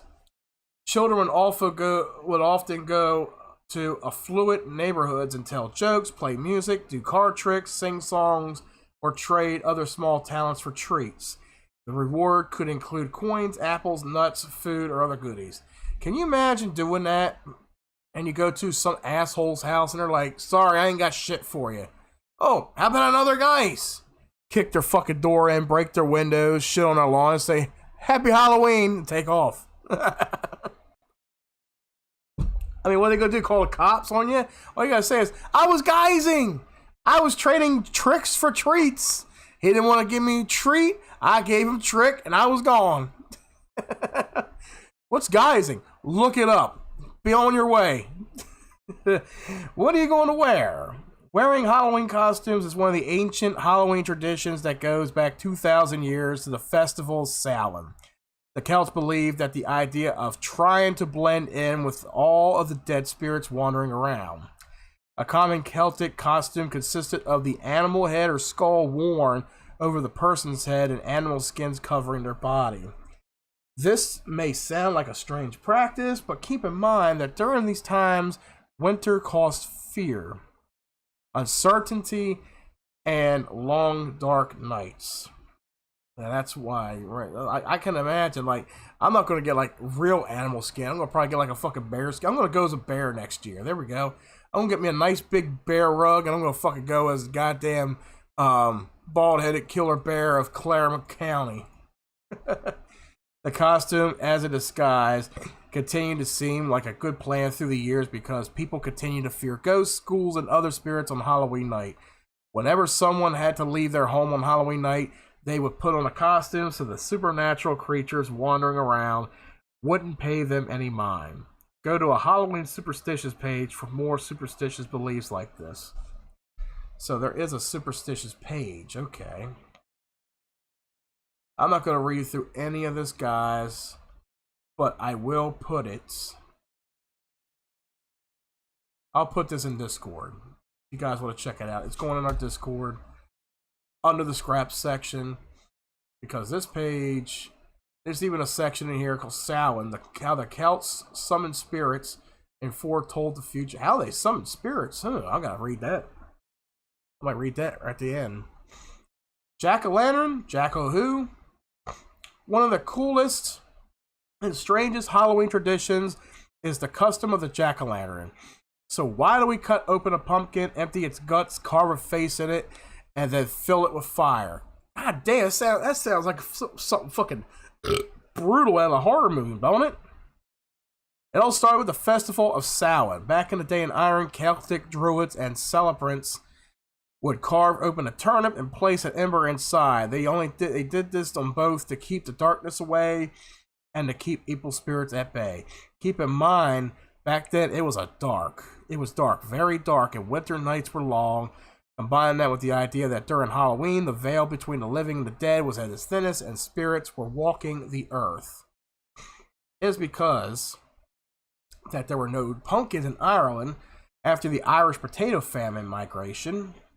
Jack-o'-lanterns became one of the Halloween traditions in America, and turnips were turned into pumpkins.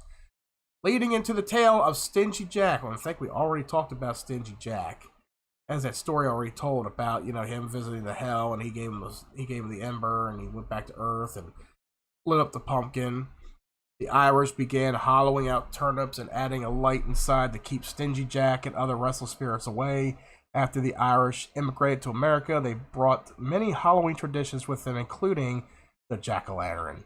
However, the American Halloween tradition eventually changed into pumpkins instead of turnips. So that is the reason why you never extinguish a pumpkin or jack-o'-lantern on Halloween night. That's why you never extinguish it. You gotta keep old Stingy Jack at bay. You gotta keep him away. You don't, he's gonna come at your ass. Halloween parades. Take it to the streets. We know more about some Halloween traditions than we do with others. Halloween parades is one of the Halloween traditions that historians mostly have to guess at. It is believed that the origin of Halloween parades may come from Celtic druidesses roaming through the countryside while chanting loudly on Halloween night. The druidesses would chant to scare away any wandering spirit that found their way through on the veil of Halloween.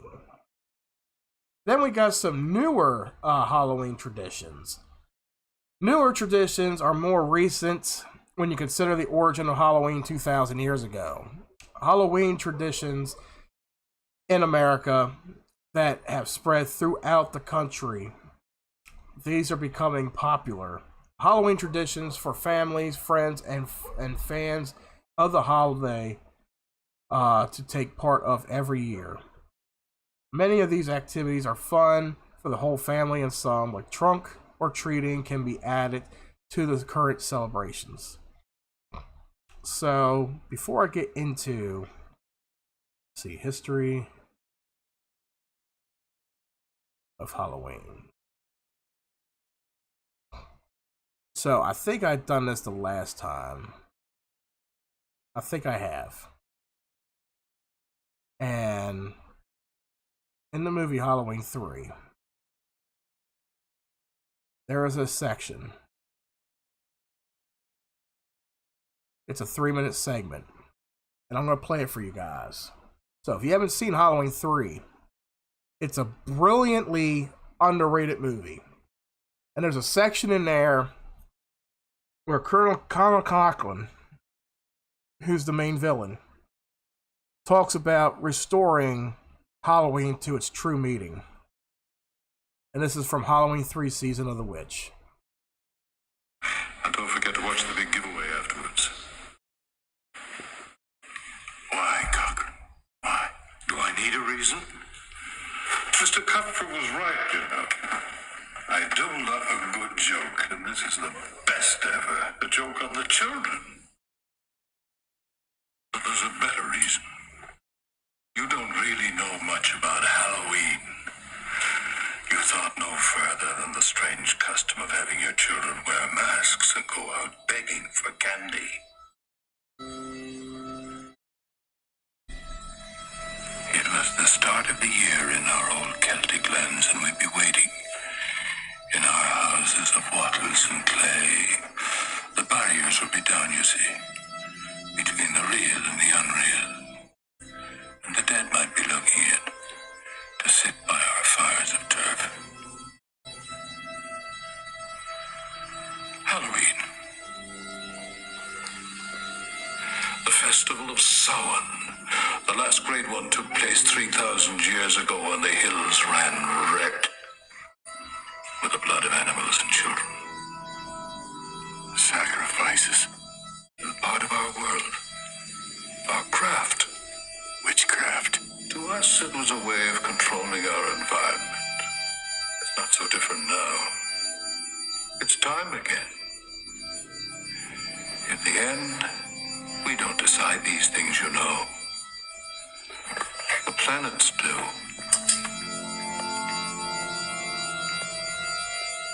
They're in alignment. And it's time again. The world's going to change tonight, Doctor. I'm glad you'll be able to watch it. So if you have yet to see that movie, Halloween 3 came out 40 years ago. Came out about 40 years ago. I want to say it's 40 years ago. Let me look that up. Let me look that up. I want to say that I am almost certain that's when it came out. Halloween 3. Okay, over 30 years. So 31 years ago. Or 41. I'm sorry, 41 years ago. I'm not saying 30. I'm not all there. So 41 years ago, Halloween 3 Season of the Witch came out in 1982. And that's pretty much I don't want to say it's an accurate depiction of Halloween, but even the Wikipedia page says where, Connell Cochran, he explains his plan to resurrect ancient rituals from his native Celtic land, sacrificing children at Samhain, the pagan celebration of the coming winter. Now, I'm pretty sure that's not really what happened, but who knows? I mean, we're getting the lighter side of things anyway. But that was his depiction of their traditions with the celebration of the seasons changing, Halloween. And then we have a lot of different traditions that followed, which is what I explained. Trick-or-treating, dressing up as costumes, celebrating the parades, and now moving on to more traditional things. One of them, which is sort of what Jeff and I are going to be doing tomorrow in Gettysburg, is ghost touring. Now, we're going ghost hunting. Can't afford to do any kind of tours, but that's what people do. They'll pick a haunted site, somewhere that's haunted, where you got to pay to get in, walk around for an hour to learn the story of somebody who died in the building, and then you're done. That's it. Ghost tours have been around for a while, but they haven't caught on as well as other Halloween traditions. However, they have become more popular lately, and they are a fun way to tour your local area. A ghost tour can also be called a ghost walk if it's a walking tour. Ghost tours can be given using trolleys, carts, and other vehicles, and are often a combination of walking and driving. Then there's the haunts. And people love going to haunted houses. It's always a cool thing to go into a house or any kind of place of that nature. If you got permission to do so, even though going anywhere of that nature can be trespassing in a way, and people don't like, it's like there's reasons why people put out signs, no trespassing, you're not allowed in here. There's a reason for it. Because you got ignorant idiots out there that like to vandalize shit, But they're always pretty cool to visit, because you got something that lives there. Or someone that once lived there and they're still there. Haunted houses are believed to have started in the 19th century London with Marie Tussaud's wax figure Chamber of Horrors. Later, the first haunted attraction on record was the Edwardian Fair Ghost House in the UK that opened up in 1915. The answer may surprise you. Oh, okay. There was a question to it then. How did haunted houses become a popular tradition in America? During the early years of Halloween in America, haunted houses become popular as an activity to distract from all of the pranking. An activity that would give troublemakers something to do around Halloween time. However, the real reason they become big in America is because of Walt Disney and his Haunted Mansion. The Haunted Mansion opened up in 1969 and was hugely successful. Soon, haunted houses were springing up every Halloween, often fundraisers for charities. The modern-day haunt industry is big business and can make and spend a lot of money to provide the best scares in their community. There are also many smaller charity haunted houses that pop up to provide fun and raise money each year. So you mean to tell me the reason that started the whole haunted house tradition was fucking Disney? Wow. Disney's got a fucking monopoly on their hands with a bunch of shit. Disney started at the first haunted house attractions. Jesus. They can't stay away, can they? Then we got pumpkin chunkin', which gained popularity in the 1980s. It's definitely one of the newer Halloween traditions. In case you aren't familiar with it, the entire purpose is to hurl pumpkins as far as possible in order to win. Hurling pumpkins has evolved from human throwing into usage. Let me read that again. It's almost like some of these paragraphs are misread or mistyped. Hurling pumpkins has evolved from human throwing into using huge mechanical devices and pneumatic air cannons as... That the whole sentence make no sense. This is exactly how I'm reading it, people. Hurling pumpkins has evolved from human throwing into using huge mechanical devices and pneumatic air cannons as pumpkin launch. Who the fuck does human launching or human throwing? So how do you go from throwing humans to throwing pumpkins? What the hell? I've never heard of human throwing. So apparently that's a Halloween tradition, I guess. I have no fucking idea. Hey! While hayrides aren't limited to Halloween events, they have become one of the more popular Halloween traditions.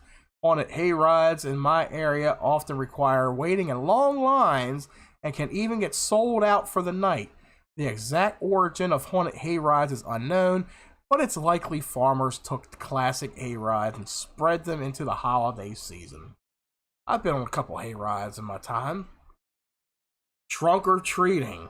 I mentioned this at the beginning. That's become something. Started out through the Utah churches in the late 90s and has been picking up steam ever since. It's one of those Halloween traditions that popped up out of nowhere and will probably stick around for a long time. Summarize, it's like a tailgating party for kids. At trunk and treat events, cars are filled up in the parking lot and the kids collect candy from everyone's trunk. However, the event turned into a real tradition with families elaborating, decorating trunks, and filling them with creative Halloween designs and candies. There is a mild controversy and a list of pros and cons that come with trunk or treating nowadays. One of the cons is that kids get candy without the work of walking through neighborhoods. The convenience of social aspect are two of the pros. In my opinion, one main complaints about trunk or treating became void if you don't completely replace trunk or treating with this new tradition, or replace trick or treating. I was gonna say, like, okay, the con of it is it's not a neighborhood. You're just walking car to car. You're still fucking walking. Like, goddamn. Depending on how big the event is, like, if you got a whole school parking lot and you got so many people participating, that's a lot of candy you're fucking getting. Like, instead of walking an entire neighborhood, which is a big fucking walk for you, this makes it a little bit more easier and shorter, I guess. But yeah, you're walking car to car to car to car. And they each have some unique display set out. And some people will go to the extreme with setting out displays. You know, I've seen them. And it's amazing that you could take, you know, your front yard with you and unload it right there in a parking lot for a 3 or 4 hour event. You know, to hand candy out to kids. Think of it as like the second coming of Halloween. You know, it's like trick or treating earlier. You trick or treat in a parking lot, then you trick or treat in your neighborhood. Look at how much candy these fucking kids get. There's a monopoly of candy collection around Halloween time. Disappearing Halloween traditions. This is a sad one here. Not all traditions will stay around forever. It's natural for some Halloween traditions to become obsolete, like many of the love-related traditions below. Others may only be fun for a few years because they are only good for certain age groups. Below are some Halloween traditions in America that are slowly disappearing from popular culture. Popcorn balls. Bring back the popcorn balls. I grew up with where the popcorn balls I grew up with were the size of softballs and sweet caramel color glaze throughout the entire ball. I think I remember seeing those. They were delicious, but rarely homemade. They were extremely popular around the end of the 19th, and yeah, at the end of the 19th, I guess he was trying to mention 19th century, and the beginning of the 20th centuries. Yeah, there we go. Evidence of this can be found in written works and social commentaries from the time. The heyday for the Halloween balls came around the 1950s, as At this time, you wouldn't even consider throwing a Halloween party without serving up popcorn balls for your guests. So that's one tradition that has disappeared. It looks like a rice cake. It looks like a fucking round rice cake. Or if you got some flat earthers out there that say, "It's not a popcorn ball, it's a rice cake." Pillowcase treat bags. Using pillowcases as giant treat bags may deserve to be on a list of dying Halloween traditions, but that doesn't mean they're dead. Now, what that means is, you were graduating to a pillowcase treat bag as a sign of rebellion, optimism, maturity, and youth at the same time.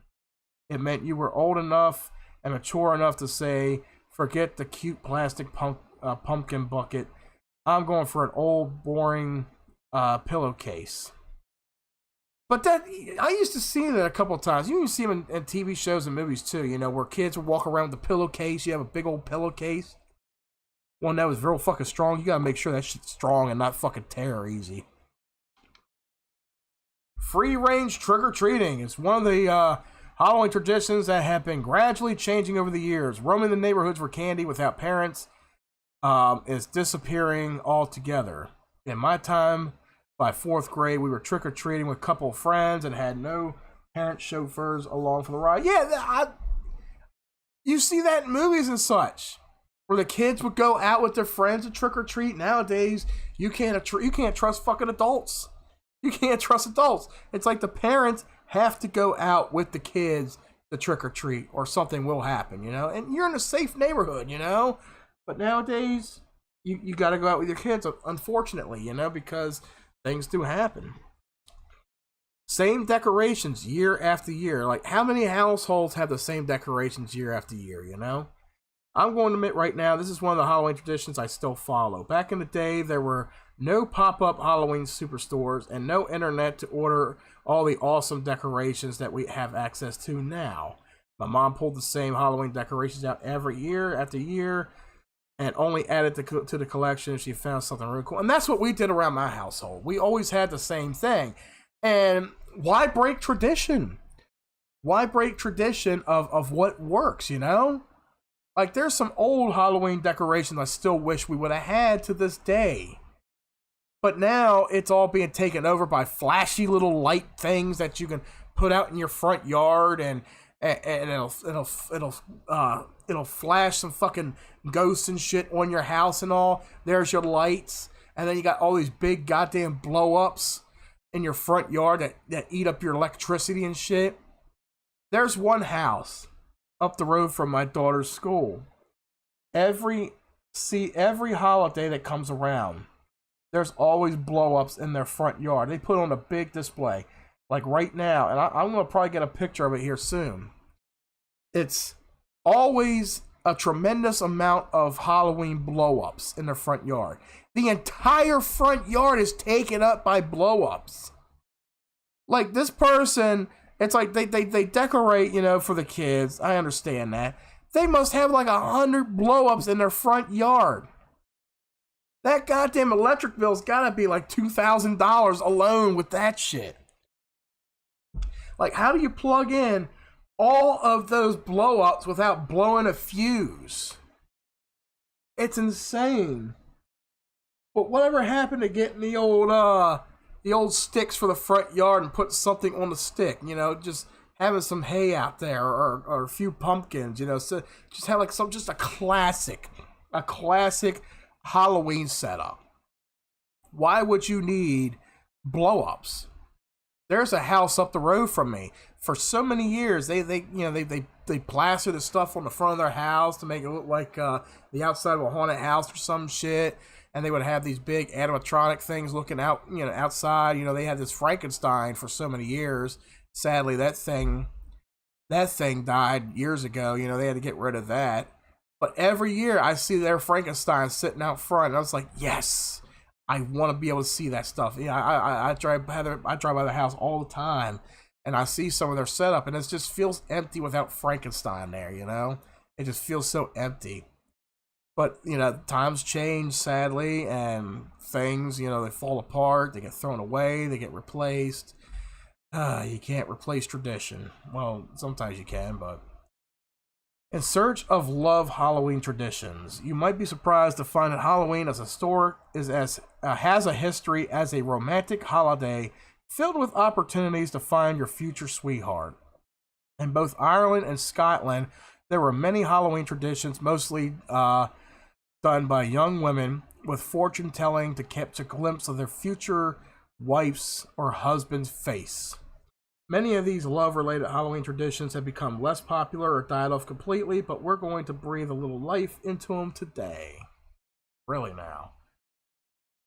So yeah, remember that was a thing, people were talking about, oh, I want to reveal if I'm ever gonna be pregnant, if when my kid's gonna be born, how many kids I'm gonna have, who I'm gonna marry, all that kind of stuff. There was always a fortune teller or somebody who could read a fucking Ouija board, that kind of thing.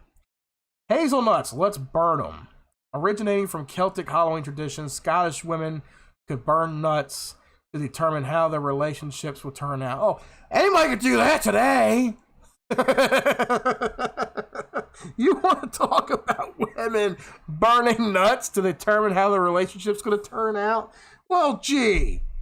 Honey, can you come here a second? Ah, you fucking bitch! I'm sorry, I heard about this. Fuck your tradition. We're done. That's how your relationship turned out right there, right? There are quite a few versions of this, but basically you get yourself some hazelnuts or chestnuts. If you were a single lady, you would take the hazelnuts and designate them to represent the names of any love interest you may have. Once you have organized all your possible lovers, it's time to toss them in the fire. This sounds like voodoo, man. This fucking sounds like voodoo to me. Can you imagine some witch tossing a chestnut into the fire and my balls start singeing? My balls start burning up all of a sudden. And I'm sitting here like, oh my God, I gotta go to the doctor. Something's wrong with my goddamn scrotum. It sounds like fucking voodoo to me. Oh, sheet. One of the old Scottish Halloween traditions involved hanging a wet sheet to find out your future husband's identity. However, like all ancient Halloween traditions and scary movies, there were rules that had to be followed. Overall, it was fairly simple for a woman to find out who her future love would be on Halloween night. So all you gotta do is hang a sheet outside, and then you'll find out who you're gonna start dating the next day. What a crock of shit. Apple peel toss. Drop it like it's hot.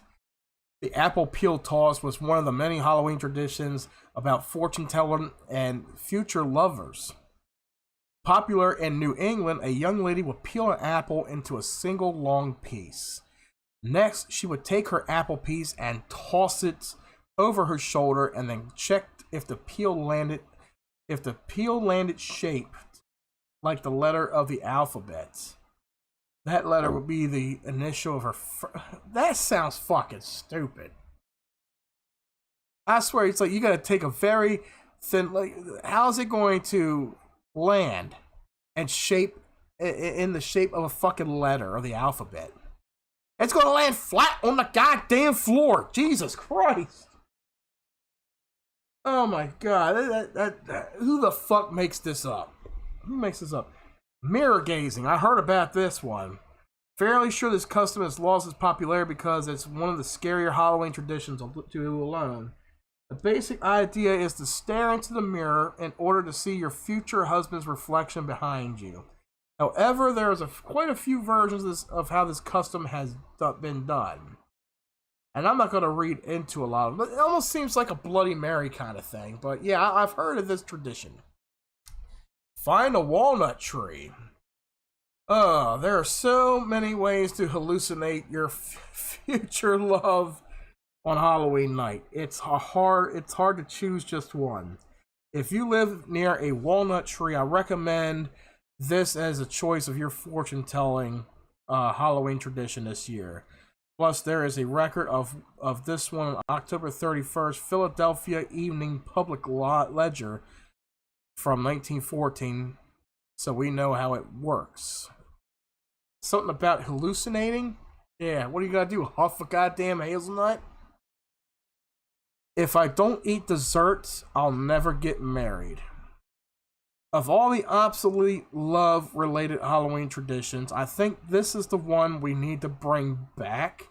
Scottish women would eat a sugary dessert concoction of hazelnuts, nutmeg, and walnuts before going to sleep on Halloween night. After falling asleep, she would dream and see the sweet, sweet face of her future husband. Sounds like a win to me. Sounds like a fucking nut job to me. And then we got making new Halloween traditions. And there's always a Halloween tradition that everybody has every year. Mine every year, and of course, sadly, I didn't really get to do it this year because I've been so busy and worried about other things. But usually a tradition for me every Halloween or every October is horror movie marathons. Watching scary movies on or around Halloween is a great tradition and really helps get everyone into the Halloween spirit. There is a lot of flexibility with making scary movie nights or horror movie marathons, and there are many movie choices, many movies to choose from nowadays. Lights Out. Never heard of this one. With the many devices and technology that we have available, it's uncommon to spend much time in real darkness in cities. You can go outside any time of night with or without moonlight, and it's bright enough to see. Trust me, I frequently potty the dog at 2 a.m. and no flashlight needed. I didn't need to fucking know that. In ancient times, winters meant long nights of darkness. This Halloween, take yourself back to the time where darkness was actually dark. Invite your friends over at midnight on Halloween, gather together and turn off all the lights. Sit quietly in the dark and tell scary stories. This can be a fun new Halloween tradition that's unique to your friends and family. If I didn't have to work, I would do that. Sun's out, fun's out. Who says Halloween fun can't begin when the day begins? Make it a Halloween tradition with your family or friends to have a Halloween breakfast. You can make spooky themed foods, holiday-shaped pancakes, bloodshot eye eggs, and more. The possibilities are endless with all the fun, spooky recipes. Kinky. What's with the blue pumpkin? Oh, don't tell me there's a fucking blue waffle version of this. One of the newer Halloween traditions available is called the Teal Pumpkin Project. I have participated in this one for the last 5 years and it's pretty fun. The goal of the Teal Pumpkin Project is to provide a safer, happier Halloween for all kids. I recently saw something about that where they were selling blue Halloween pumpkin buckets at Walmart, and there was a reason for it. Okay, this project focuses on community pass out of non-food treats on Halloween. These are for the kids who can't eat traditional candies because of food allergies and health issues. I usually buy little packs of Halloween pencils, erasers, bouncy balls, bugs, stickers and such for the book. Okay, so that's the reason why. So if you see blue pumpkins sitting up on your store shelves like Walmart or whatever, that's the reason. You know, kids have different allergens to candy. They can't eat candy, they can't have sugary treats, but they can still celebrate Halloween. You can still give them certain things. So if you see a blue pumpkin this year, don't give them candy. Give them something else. Maybe they like to draw. Maybe they like some little bouncy ball or some little tiny toy, you know? So, and not a lot of people really know of that nowadays, where that is a thing. What's going on, Viral? Not many people know about, you know, like kids with different allergens. You know, kids are different nowadays. You know, it's a different generation. So you could have kids that are born and they don't eat candy. They can't consume sugar. But they still want to enjoy the holiday. They still want to go out and trick or treat. They don't want to go out and get a bucket full of candy that they can't eat. You know, they want to be able to enjoy themselves too. So I do see it, you know, it should become a thing in a sense. You know, it's like, I know it's going to be something of a hassle for you to buy a bag of just random little goodies. But that's why you got the dollar store. Go to a dollar store. Go to a Five Below, get a whole bunch of items for cheap, small items. And when you see somebody coming up on your door and they got a blue pumpkin, give them something like that, you know? Give them a veggie baggie. That too. Shit, hand out bags of chips, bags of popcorn, give them some little vegetables, that too. Something for the kids that, they can't, they got health issues and all. Zombie walking. One of the best kept secrets of Halloween traditions is the existence of the zombie walk. Many cities throw zombie fest and zombie walks as a type of Halloween festivity. Sometimes local restaurants will cater the events, and there will be food trucks. Plan on showing up dressed as a zombie. At some point, everyone's attending who's dressed as a zombie will walk through the streets with some zombie on a fun zombie walk. Yeah, I can imagine an entire group of people trying to do Thriller, at one of these things. Gather by the campfire. This is something I would love to do, even though I got a little fire pit out back. But I wouldn't call that an actual campfire. That's not the whole event. The entire thing to be traditional is to sit in the wood area. Have some wood gathered up. Start a little fire and everybody sit around it. Telling telling campfire stories is not a new thing, but you can still make it one of your own new Halloween traditions. It doesn't even have to be a campfire. You can just gather around your fireplace or even a Halloween candle. Get friends and family together and take turns telling age-appropriate scary stories. Many adults haven't done this activity since attending childhood summer camp, so it can be really fun. That's something I would really love to do,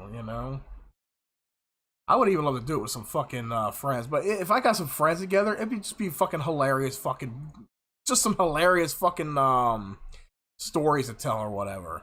Like, it was a dark and fuzzy night. Bush got reelected. Booga booga booga booga booga. It would be something like that. Oh shit. But anyway, guys, it's almost 2.5 hours into today's show.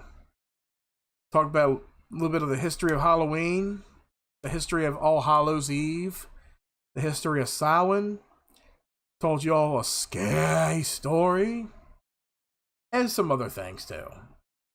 I know today's episode may have seemed like a traditional segment for Tune In Live or maybe other random crap, but Halloween is only 5 days away, and this is a related episode, to the Halloween season and all, so why not?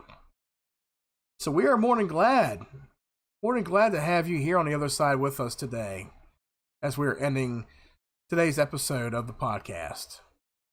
I do like to thank you guys for joining us over on kick.com/Arrow Entertainment, twitch.tv/Arrow with a name, and our YouTube channel, Arrow Entertainment. Hit like, follow, subscribe, whatever platform you are on. If you guys are on Discord and you want to join our Discord server, link is right down below, as well as the link for our X profile. If you want to follow us on X, Twitter, whatever you want to call it, click on that. Go give us a follow right over there, guys. And tomorrow's a big day for me and Jeff Hagee of the Jeff Hagee Show on Twitch. We are venturing into Gettysburg tomorrow for 2.5 days of ghost hunting, filming, and all kind of other shit. It's gonna be fun. It's gonna be a fun weekend for us. Plus, we're gonna try to live stream it live for you guys tomorrow as well as soon as he gets there. So I'll be looking forward to that. And then Sunday, come back home. I'm gonna try to put some of this footage together for you guys and get it out there by the time Halloween rolls around. So tomorrow, make sure you follow my boy, Reverend Tom, on his Twitch channel. I'll put that in Discord. I'll put that over there on X. Be sure to have his be sure to follow him over there on Twitch, because he is going to be soloing utter random crap tomorrow. But if you want to be a guest tomorrow on the show, let us know in Discord and we will set you up for tomorrow. You can be a guest on the show. I don't know what topics he has planned for tomorrow. You guys get a hold of him. You can get with him on Discord. His handle is Cypher Xavier. So if you guys want to be on that show tomorrow, let us know. And until next time, guys, once again, thank you for joining us today for this podcast. Happy Halloween. And until next time, guys, we'll catch you on the other side. What we do here is go back, back, back, back, back, back, back, back. Loud.